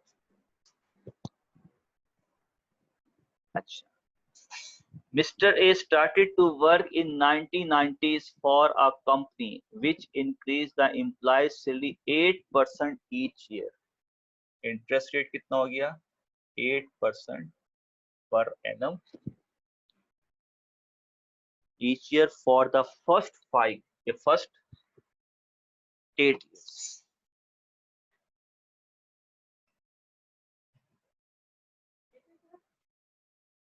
For first 8 years interest rate उसने आपको दिया हुआ है 8%, और वो आपसे कह रहे हैं and then by 5% for the next 15 years. 5% per annum for next 15 years. तो ये इंटरेस्ट रेट पहले 8 साल के लिए और फिर 5% जो है वो नेक्स्ट 15 ईयर्स के लिए। तो 1 2 3 4 5 6 7 8 9 10 11 12 13 14 15 16 17 18 19 20 21 22 23 24 25। अच्छा, पहले 8 साल। तो उसकी जॉब कब से स्टार्ट हुई? 1990 में। ठीक है, 1990 में उसकी जॉब स्टार्ट हुई। तो पहला साल 1990 का हो गया, देन 1991, 92, 93, 94, 95, 96, 97। पहले 8 साल में उसका इंटरेस्ट रेट जो है वो 8% पर एनम है। फिर नेक्स्ट 15 इयर्स 1 2 3 4 5 6 7 8 9 10 11 12 13 14 15, बाकी नेक्स्ट 15 इयर्स के लिए जो उसका इंटरेस्ट रेट है वो है आपके पास 5% पर एनम। तो नेक्स्ट कितना होगा आपके पास? 98, 99, 2000, 2001, 2002, 2003, 2004, 2005, 2006, 2007, 2008, 2009, 2010, 2011, 2012। उसने आपसे सैलरी पूछी है कि what is the salary reach इन 2009। इसमें उसकी सैलरी क्या होगी? तो इनको भी छोड़ दें अब आप। ठीक है, अब ये तो हो गया फर्स्ट 8 इयर्स। अच्छा, 1 2 3 4 5 6 7 8 9 10 11 12, इसमें हो गया N12, इसमें हो गया N8। ठीक है जी। अब हम आते हैं कंपाउंड अमाउंट की तरफ। फॉर पार्ट फर्स्ट, आप पार्ट फर्स्ट का कंपाउंड अमाउंट निकालेंगे, मतलब 8 साल का कंपाउंड अमाउंट निकालेंगे जी। एस है आपके पास 18,000, इंटरेस्ट रेट आपके पास है 8% पर एनम फॉर 8 इयर्स, और इसमें कंपाउंडेड एनुअली है। ठीक है, कंपाउंडेड सेमी एनुअली क्वार्टर कुछ भी नहीं है।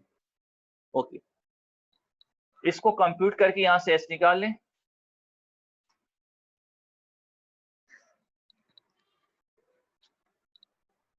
This 1.08 raise to the power 8, ये वैल्यू आ गया आपके पास, इंटू 18,000 कर दें इसको, ये आंसर आ गया आपके पास 33316.7। अब आ जाते हैं फॉर सेकंड। आपको याद होगा 8.1 के अंदर हमने टेबल को सॉल्व किया था, तो हमने क्या किया था, प्रीवियस वैल्यू को जब हम नेक्स्ट वैल्यू में यूज करते थे तो उसको हम प्रिंसिपल अमाउंट बना देते थे। अगर आपको याद हो तो किया था ना हमने ऐसा। प्रीवियस वैल्यू का कंपाउंड अमाउंट नेक्स्ट टर्म के अंदर प्रिंसिपल अमाउंट बना देते थे। 8 साल का आपने कंपाउंड अमाउंट निकाल लिया। अब हम जा रहे हैं नेक्स्ट ईयर के अंदर, अब इसका जो कंपाउंड अमाउंट होगा वो इसका बन जाएगा प्रिंसिपल अमाउंट, क्योंकि अब इंटरेस्ट रेट चेंज हो गया ना। अब ये कंपाउंड अमाउंट नेक्स्ट ईयर में बन जाएगा प्रिंसिपल अमाउंट। अब हमने नेक्स्ट ईयर्स का, नेक्स्ट कितने ईयर्स हैं 12। अब हमने नेक्स्ट 12 ईयर्स का कंपाउंड अमाउंट कंप्यूट करना है कि 2009 के अंदर उसकी सैलरी कितनी होगी। अगर 3316.7 उसकी 98 में सैलरी है तो इस ईयर में कितनी होगी। अब हम एंड 12 पे एस कंप्यूट करेंगे और इंटरेस्ट रेट कितने हैं 5%। यस, एस निकाल लें यहां से, P into 1 plus I raise to the power 12। ये एस आप निकाल लें इसमें से, तो ये हो जाएगा 1.05 रेज टू द पावर 12 और मल्टीप्लाई बाय 33316.7। ये आपके पास आंसर आ गया 59832.006। 2009 के अंदर उसकी सैलरी इतनी होगी 3859। 59 इज नथिंग, नन को टिक करें, ऑप्शन डी।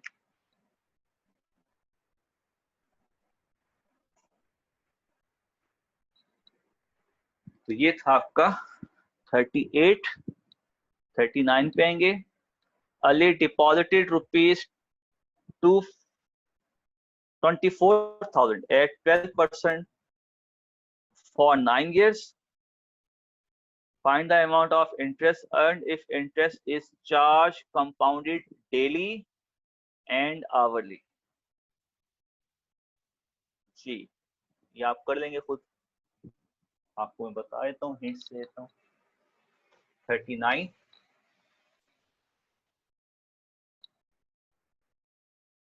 गिवन क्या आपके पास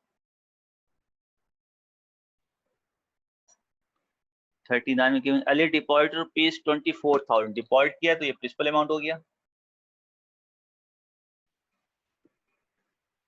कितने साल के लिए डिपॉजिट किया है 9 इयर्स के लिए।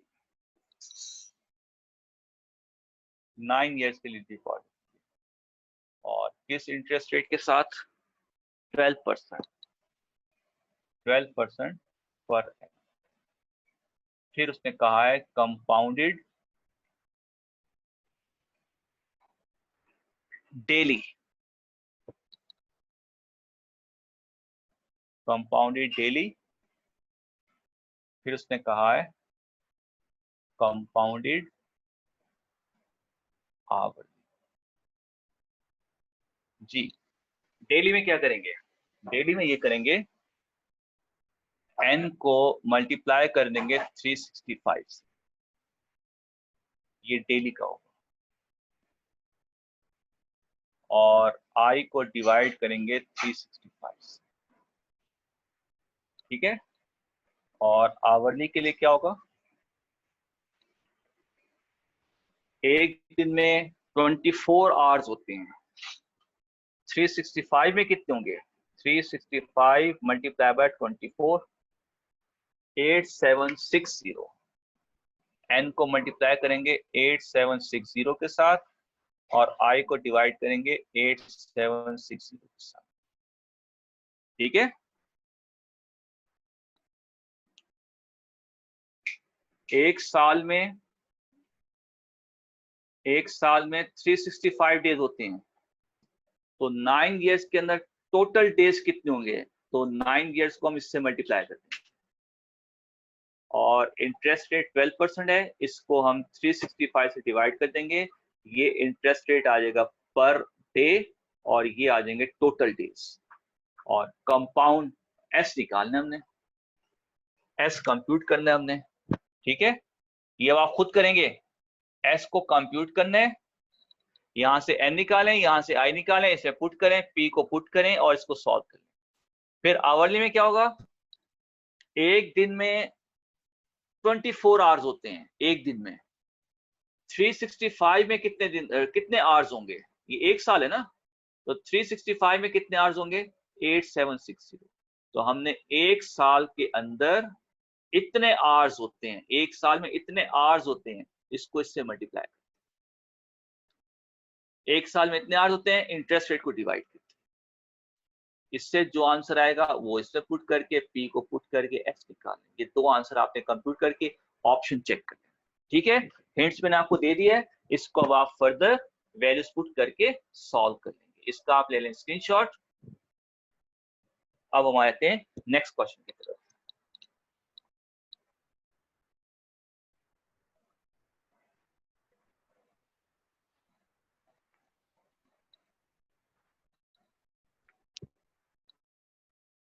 नेक्स्ट क्वेश्चन है आपका जी 40th। If the simple interest on a sum of money at 5% per annum for 3 years is rupees 1200, then what is the compound interest on the same amount for same period at the same rate? Question number 40 भी आप खुद solve कर सकते हैं, मैं data आपको बना के दे देता हूं, इसको फिर आप खुद जो है वो कंप्यूट कर लेंगे। Data 1, data 2। डेटा 1 में उसने क्या कहा है?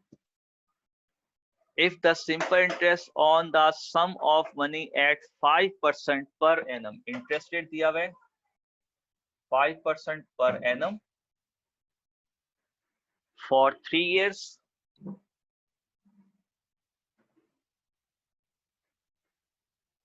is rupees 1200.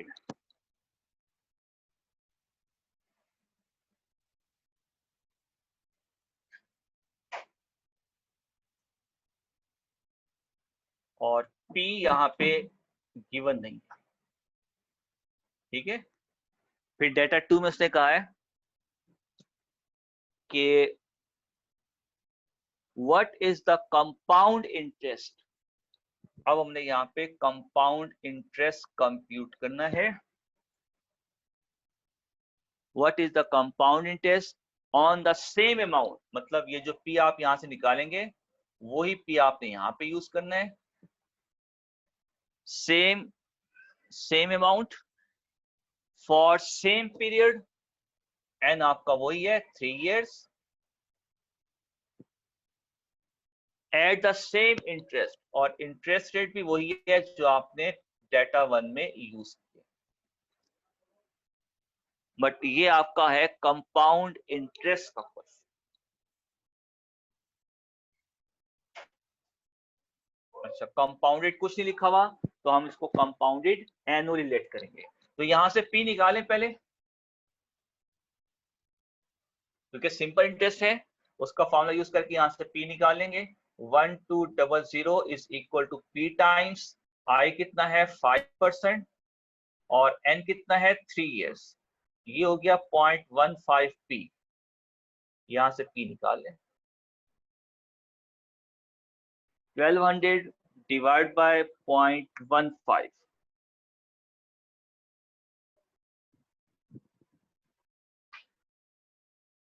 ये कितना आ गया 8000। अब 8000 आपने यहां पे लेट कर दिया, और अब हमने निकालना है कंपाउंड इंटरेस्ट। तो कंपाउंड इंटरेस्ट का फॉर्मूला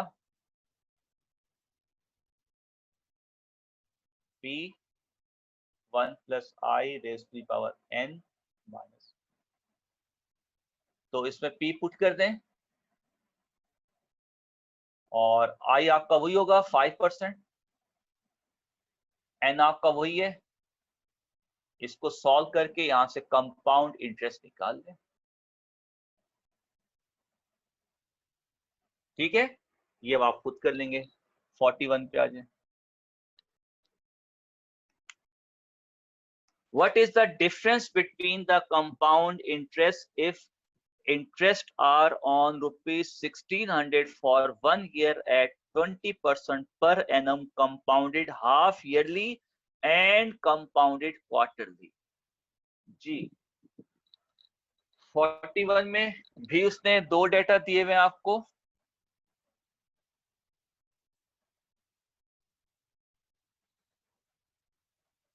डेटा 1, डेटा 2। डेटा 1 के बारे में क्या कहा हुआ है? What is the difference between a compound interest if interests are on rupees 1600? P तो हो गया 1600 दोनों में।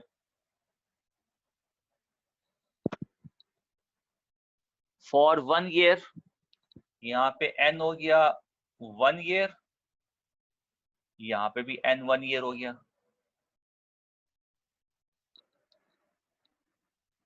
n हो गया 1 year एंड 20% पर एनम, यहाँ पे हो गया 20% पर एनम, यहाँ पे हो गया 20% पर एनम। ठीक है।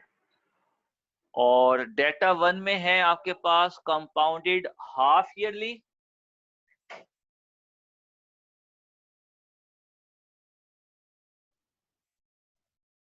हाफ ईयरली का मतलब मैंने आपको बताया हुआ है सेमी एनुअल भी होता है।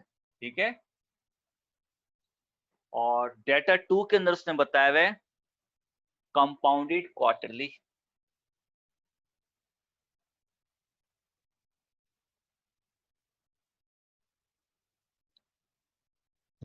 और उसने क्या कहा है, पूछा क्या उसने आपसे, what is the difference between compound interest. इसका निकालें कंपाउंड इंटरेस्ट, इसका निकालें कंपाउंड इंटरेस्ट, और फिर उन दोनों का डिफरेंस। ये आंसर पूछे उसने। ठीक है। अब कंपाउंड इंटरेस्ट कैसे निकालेंगे, ये इसका फॉर्मूला है कंपाउंड इंटरेस्ट कंप्यूट करने का, P times 1 plus I raise to the power n minus. ये पूरा डेटा इसमें पुट करें, ये पूरा डेटा इसमें पुट करें, यहां से I1 आ जाएगा, यहां से I2 आ जाएगा, दो आंसर आ जाएंगे, दोनों को माइनस करें। ठीक है। ये क्वेश्चन भी आप खुद करेंगे।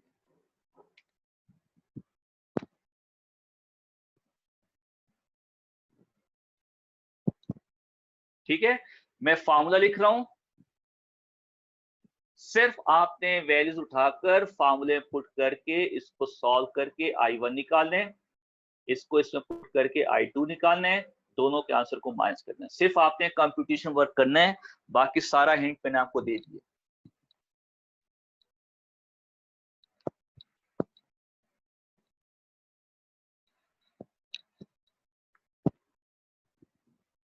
नेक्स्ट क्वेश्चन देखें जी इसका 42। A sum of rupees 1100 was taken as a loan. This is to be repaid into 2 equal installments. If the rate of interest 20% compounded annually, then what is the value of each installment? अब देखो यहाँ पे instalment की बात कर रहा है और इक्वल इंस्टॉलमेंट की बात कर रहा है। इक्वल इंस्टॉलमेंट को हम एनुटीज कहते हैं बाय डेफिनेशन। इक्वल इंस्टॉलमेंट को एनुटीज कहते हैं। वो ईच इंस्टॉलमेंट मतलब हर इंस्टॉलमेंट की वैल्यू पूछ रहा है, मतलब वो एनुटीज की वैल्यू पूछ रहा है आपसे। अब एनुटीज हमारे दो केसेस में आते हैं, एक फ्यूचर वैल्यू और एक प्रेजेंट वैल्यू। मतलब एक तो हमारा वो फंड वाला फार्मूला है SN का, और एक हमारा लोन वाला फार्मूला A का। अब इस क्वेश्चन में हम ये देखते हैं कि हमने यहाँ पर A वाला फार्मूला यूज करना है, मतलब 8.4 वाला फार्मूला यूज करना है, या 8.3 वाला फार्मूला यूज करना है जी। Sum of rupees 1100 was taken as loan, loan नजर आ गया, 8.4 का फार्मूला यूज करना। लोन है ना, लोन 8.4 में है, 8.4 का फार्मूला हम यहाँ यूज करेंगे। ये हो गया हमारा क्वेश्चन नंबर 42। गिवन क्या हमारे पास, लोन गिवन है, लोन को हम क्या कहते हैं A, 1100।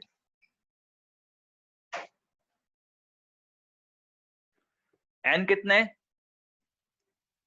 2 equal instalment.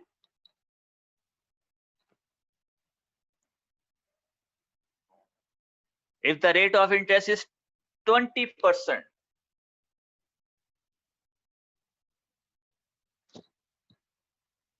compounded annually, then what is the value of each installment?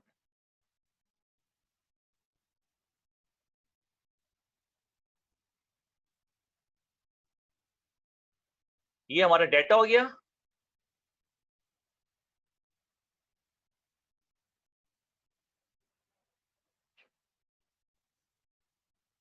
ये हमारा फार्मूला हो गया। अब इस फार्मूले में आप वैल्यूज को पुट करके आर निकाल लें। ये हमने किया है ना क्वेश्चन 8.4 में। बस ये आप इसमें डाटा पुट करें और यहां से आर निकालें। ये खुद करिएगा आप। नेक्स्ट क्वेश्चन देखिए जी, 44,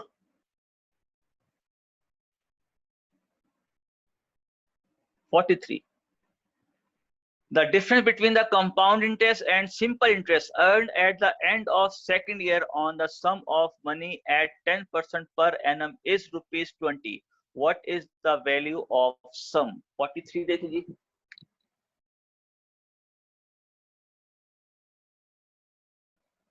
डेटा 1, डेटा 2।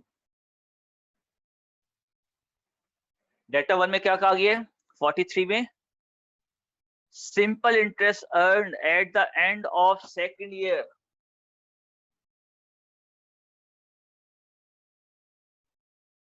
and 2 years हो गया on the sum of money at 10% per annum.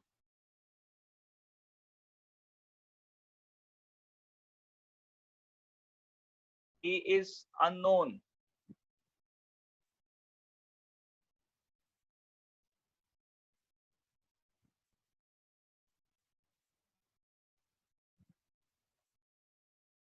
Data 2 में क्या कहा गया है? एन आपका 2 years है, इंटरेस्ट रेट वही है,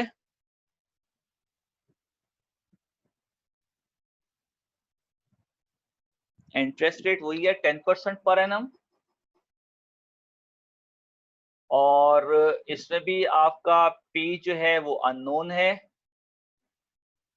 ये आपका सिंपल इंटरेस्ट है, ये आपका कंपाउंड इंटरेस्ट है।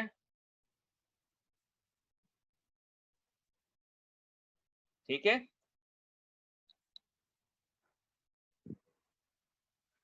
इसका I1 लेट कर लेते हैं, इसका I2 लेट कर लेते हैं,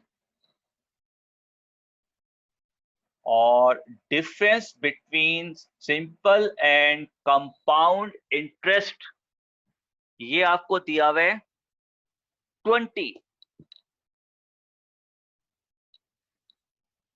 what is the value of some?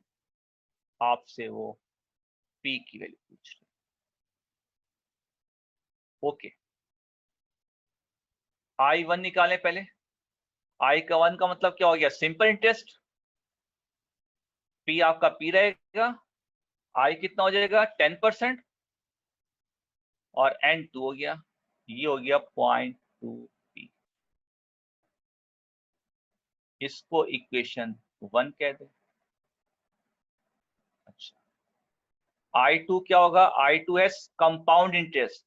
Compound interest का फॉर्मूला ये है, इसमें वैल्यूज पुट करते हैं। पी आपका पी रहेगा, इंटरेस्ट रेट हो गया 10%, एन आपका 2 हो गया, ये आपका कितना हो जाएगा? 1.1, 1.1 की power 2, 1.1 raise to the power 2। ये आपके पास वैल्यूज आ गई, -1 कर दें, ये आपके पास आ गया 0.21।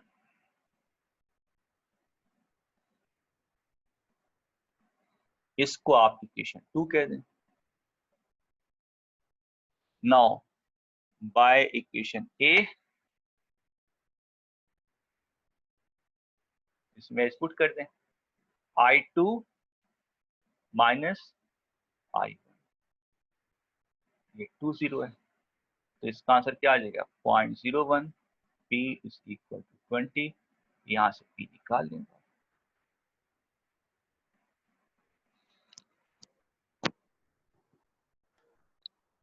ट्वेंटी डिवाइड बाय 0.0, ये आ गया आपके पास 2000। तो 43 का आंसर 2000 आ गया, ऑप्शन बी। ठीक है जी, ये हो गया आपका 43। इसका ले लें आप स्क्रीनशॉट। ओके, नेक्स्ट देखें जी क्वेश्चन।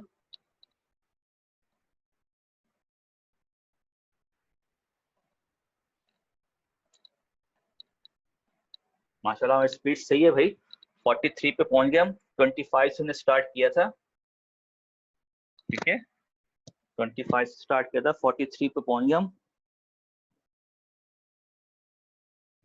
नेक्स्ट क्वेश्चन देखें जी 44। A tree increases annually by 1/8 of its height. एक ट्री है, उसकी जो हाइट है वो 1/8 टाइम इंक्रीज हो जाती है हर साल। By how much will it increase after 2 years if its stand today 64 centimetre high? Simple question है ये तो, आप खुद भी कर सकते हैं, बल्कि आप खुद कीजिएगा। मैं डेटा आपको बता देता हूं। करंट हाइट कितनी है? आपका प्रिंसिपल अमाउंट हो गया,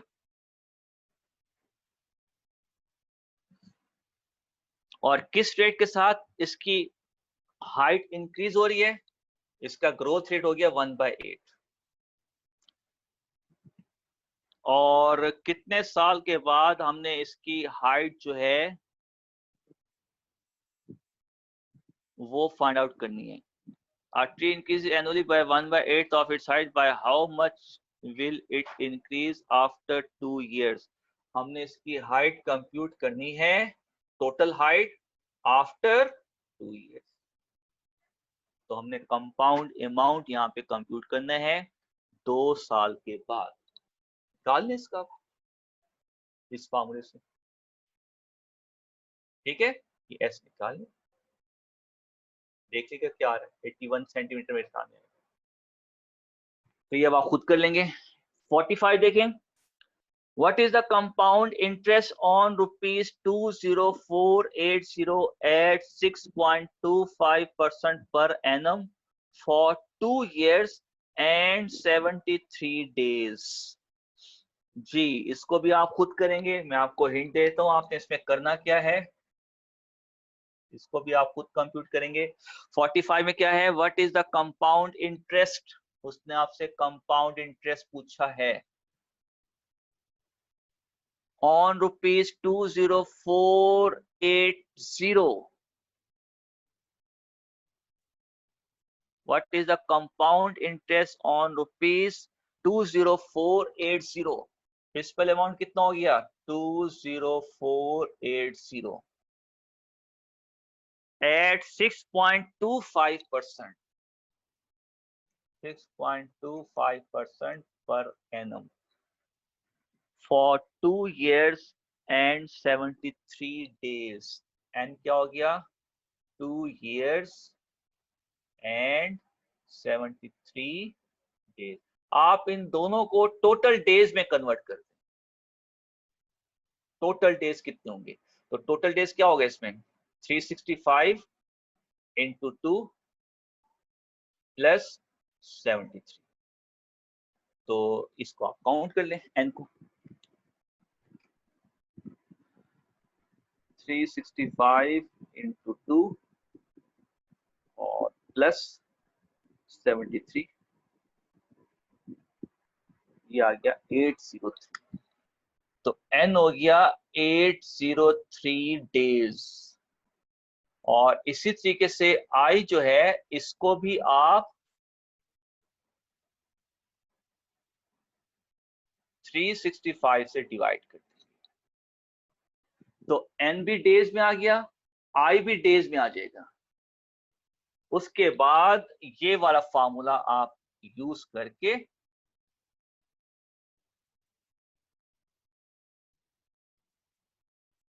यहां से कंपाउंड इंटरेस्ट निकालना।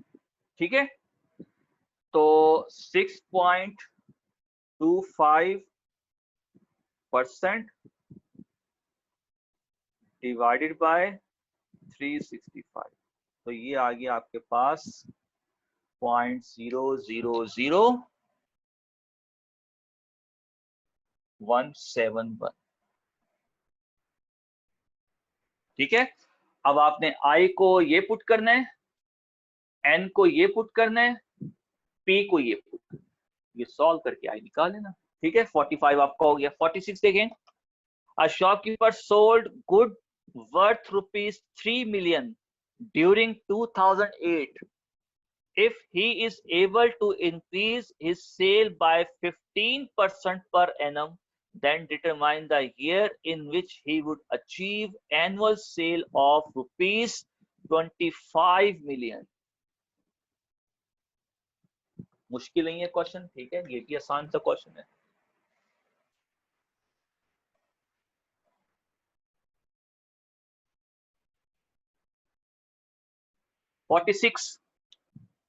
Shopkeeper sold good worth rupees 3 million during 2008. ये उसका प्रिंसिपल हो गया ना, प्रिंसिपल अमाउंट कितना है उसकी सेल, 3 मिलियन। अजान हो जाए मैं आपको बता दूं।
ओके जी, प्रिंसिपल अमाउंट हमारे पास गिवन है 3 मिलियंस, मतलब उसकी करंट जो सेल आउट है, उसकी जो गुड्स वो सेल आउट कर रहा है, उसकी जो करंट वर्थ है वो 3 मिलियन है ड्यूरिंग द 2008,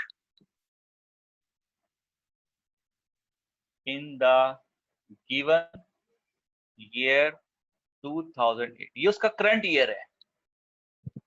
अच्छा, अब वो कह रहा है कि उसने अपनी एनुअल सेल जो है वो 25 मिलियंस तक लेके जानी है, 25 मिलियंस इन विच, वो उसने आपसे ये पूछे। मतलब 2008 में अगर उसकी गुड्स की वर्थ इतनी है तो उसके गुड्स की वर्थ इतनी कौन से ईयर में होगी, आपने ईयर का नेम बताना है। तो हम ऐसा करते हैं, total number of years compute कर लेते हैं, total number of year n, फिर उस n के रिस्पेक्ट से हम 2008 का स्केल लेकर उसका ईयर डिफाइन कर देंगे। अच्छा, किस इंटरेस्ट रेट के साथ जो है, किस ग्रोथ रेट के साथ जो है उसकी वर्थ जो है वो हर साल इंक्रीज हो रही है, वो उसने दिया हुआ है 15% पर एनम। आप यहां से कंप्यूट करेंगे n, तो n की वैल्यू कंप्यूट कर लें, s 25 मिलियन हो गया, p हो गया 3 मिलियन, i हो गया आपके पास 15%, n हमने फाइंड आउट कर। ठीक है, तो 3 मिलियन को 25 मिलियन से डिवाइड करते हैं,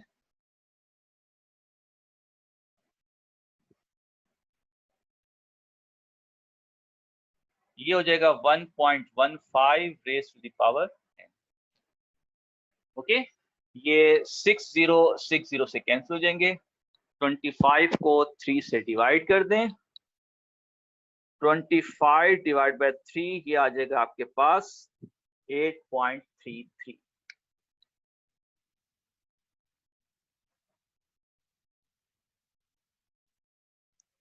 हमने n कंप्यूट करना है, तो n के लिए क्या होगी, log 8.33 डिवाइडेड बाय log 1.15। यहां से n निकाल लें जी। 8.33 log 8.33, ये आंसर आपके पास आ गया 0.92 log 1.15, 1.15, ये वैल्यू आ गई आपके पास 0.06, 0.06। 0.92 को 0.06 से डिवाइड कर दें,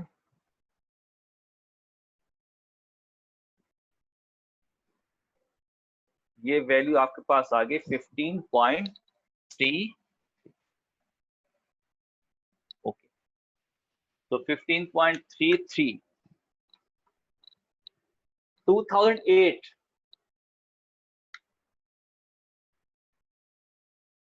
2008 2009 2010, मतलब इसमें आपका करंट ईयर हो गया ना, करंट ईयर हम 0 लेते हैं, इसमें आपका N1 हो गया, इसमें आपका N2 हो गया, इसी तरह से आप लेके आएंगे 15 पे और 15.33, इसमें आपने ईयर देखना है और इसमें आपने ईयर, क्योंकि 15 साल से ऊपर जा रहे हैं ना, तो नेक्स्ट ईयर में आ जाएगा ये। तो अब आप इसका स्केल रन करें, क्योंकि हमने नेम ऑफ ईयर बताना है, तो ये स्केल रन, ये करंट ईयर हो गया, ये 1 ईयर, ये 2 ईयर, ये 3 ईयर, 3 ईयर में कितना हो जाएगा 11 हो जाएगा, 4 ईयर में 12 हो जाएगा, एंड सो ऑन। अब आप इसकी काउंटिंग करें, ठीक है, और इसमें देखें कि आपका कौन सा ईयर बन रहा है, वो आप ऑप्शन में देख लें, ठीक है। ये तो आप कर लेंगे ना काम, ऑप्शन में दिया हुआ है 2025, 2020, 2000 और नन, तो अब आप देख लेना कौन सा ईयर बन रहा है इसमें। ओके, नेक्स्ट क्वेश्चन देखिए 47। मैं कोशिश कर रहा हूँ अपने टाइम के अंदर हम 50 तक पहुंच जाए, कोशिश कर रहा हूँ मैं, ठीक है, कोशिश है, बट मे भी हम कर भी लें 50। 47 देखें, what will be the value of rupees 450 compounded at 12% for 3 years? What will be the value of 450? मतलब आपसे वो कंपाउंड अमाउंट पूछ रहा है, 450 का कंपाउंड अमाउंट पूछ रहा है एट 12% पर एनम के साथ फॉर 3 years। तो सिंपल क्वेश्चन है, आप कर लेंगे खुद ही।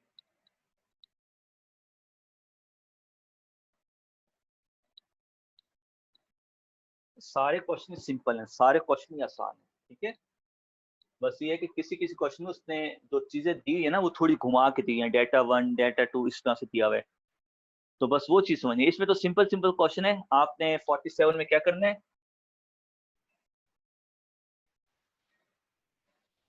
प्रिंसिपल अमाउंट गिवन है 450, कंपाउंड अमाउंट कंप्यूट करना है 12% पर एनम के साथ 3 साल के लिए।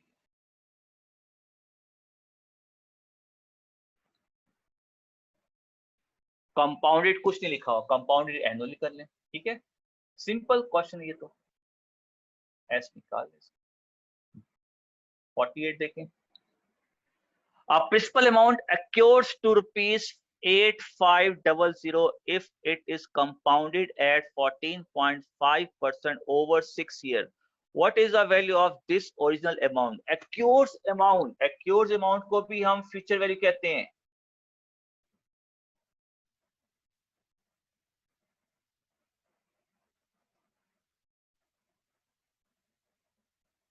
एक्योर्स अमाउंट वो होती है जिस अमाउंट को आपने गेट करना हो।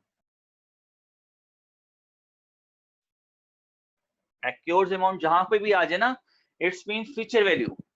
अब आपने ये देखते हैं कि फ्यूचर वैल्यू सिंगल पेमेंट का निकालना है या एनुटीज का।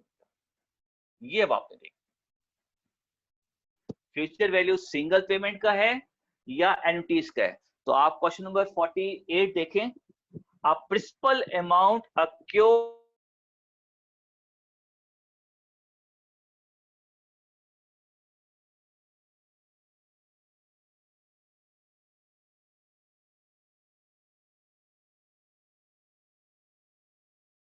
Amount is unknown.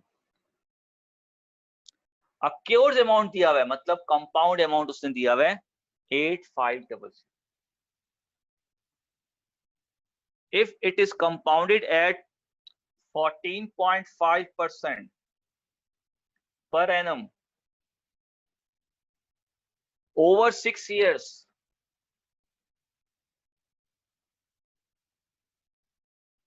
what is the value of this original amount? P निकालना है, तो सेम ये फार्मूला यूज करके P निकाल लें। ठीक है, ये खुद कर लेंगे आप। 49 देखें, what is the interest rate necessary for rupees 20,000 to accrue to rupees 50,000 in 12 years? 49 भी आप खुद करेंगे जी। P दिया हुआ है, S भी दिया हुआ है। P दिया हुआ है आपको 20,000, S दिया हुआ है 50,000।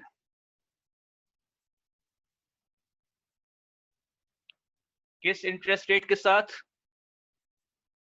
वो आपने फाइंड करना है। और कितने साल के बाद हो रहा है ये, 12 इयर्स। तो सेम फार्मूला यूज करके आप इसमें से आई कंप्यूट करें। तो ये आपने किए हुए 8.2 एक्सरसाइज के अंदर एक क्वेश्चन सॉल्व किए हुए, ये भी आप खुद करेंगे। 50th देखें। ओके, हमारा टाइम भी एंड हो गया और हम 50 तक पहुंच भी गए। ओके जी। A firm plans to invest an amount of money at the beginning of every year in order to accrue a sum of rupees 1 lakh at the end of 5-year period. What is the value of amount if the investment rate is 14%? Hence, money is invested as series of equal payment and not as a single amount. मैंने लिख भी दिया साथ में hint में, मगर ये hint आपको पेपर में नहीं मिलेगा। अब देखिए क्वेश्चन नंबर 50 के अंदर आपकी सिंगल पेमेंट नहीं है। सिंगल पेमेंट नहीं है जिसको इन्वेस्ट किया जा रहा है, सिंगल पेमेंट नहीं है जिसको डिपॉजिट किया जा रहा है। क्या कहा है, a firm plans to invest an amount of money at the beginning of every year in order to accrue a sum of rupees 1 lakh। मतलब हर साल के शुरू में एक खास अमाउंट है वो डिपॉजिट किया जा रहा है। 1 लाख अमाउंट को एक्योर करने के लिए, 1 लाख की जो अमाउंट है ये आपकी फ्यूचर वैल्यू है। इसको गेट करना है, इसको लेना है, इसको कैश करना है फ्यूचर में। कितने सालों के बाद, at the end of 5-year period, 5 साल के बाद हमें 1 लाख कैश करना है। आज के दिन हम हर साल कितनी अमाउंट डिपॉजिट करें, आपने एनटीज की वैल्यू कंप्यूट करनी है। 50th question. अब यहाँ पे सिंगल पेमेंट नहीं है, मोर देन 1 पेमेंट है। ओके, आर हमने कंप्यूट करना है और एक्योर अमाउंट जो फ्यूचर वैल्यू है वो है 1 लाख। कितने साल के बाद एक्योर करना है, 5 इयर्स के बाद। किस इंटरेस्ट रेट के साथ, दैट इज 14% पर एनम। तो ये हमारा फार्मूला है, इस फार्मूले को आप फॉलो करें, आर की वैल्यू निकालें। ये हमारा आज के दिन का लास्ट क्वेश्चन हो गया। इंशाल्लाह हम नेक्स्ट सैटरडे कोशिश करेंगे कि ये हैंड आउट हमारा एंड हो जाए। यहां से आर कंप्यूट करें। ठीक है जी, ये आपका हो गया 50th, हमारा टारगेट कंप्लीट हो गया। अच्छा, जरूरी नहीं कि 51 आप नहीं कर सकते, ये जरूरी नहीं है। ठीक है, 51 देखें, 52 देखें, ये क्वेश्चन आप कर सकते हैं, कोई मुश्किल नहीं है। तो जो कर सके आप कर लें बेशक अपने तौर पर, वरना 51 से ऑनवर्ड ये मैं आपको इंशाल्लाह नेक्स्ट क्लास में स्टार्ट। ओके जी, आज के लिए इतना एनफ। अगर आज आपके कुछ क्वेश्चन आंसर हैं तो वो हम देख लेते हैं।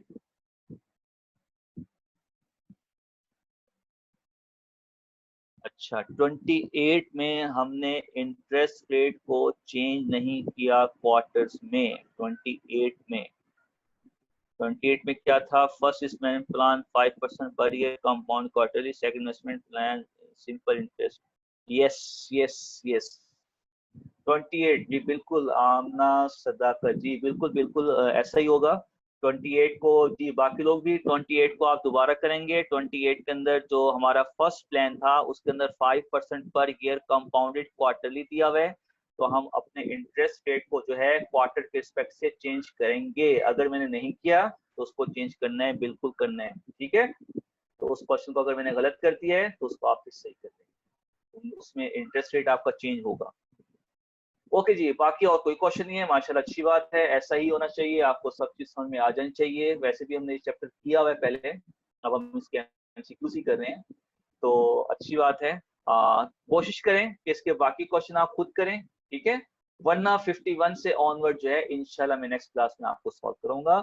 ओके, अपना ख्याल रखिएगा, अल्लाह हाफिज।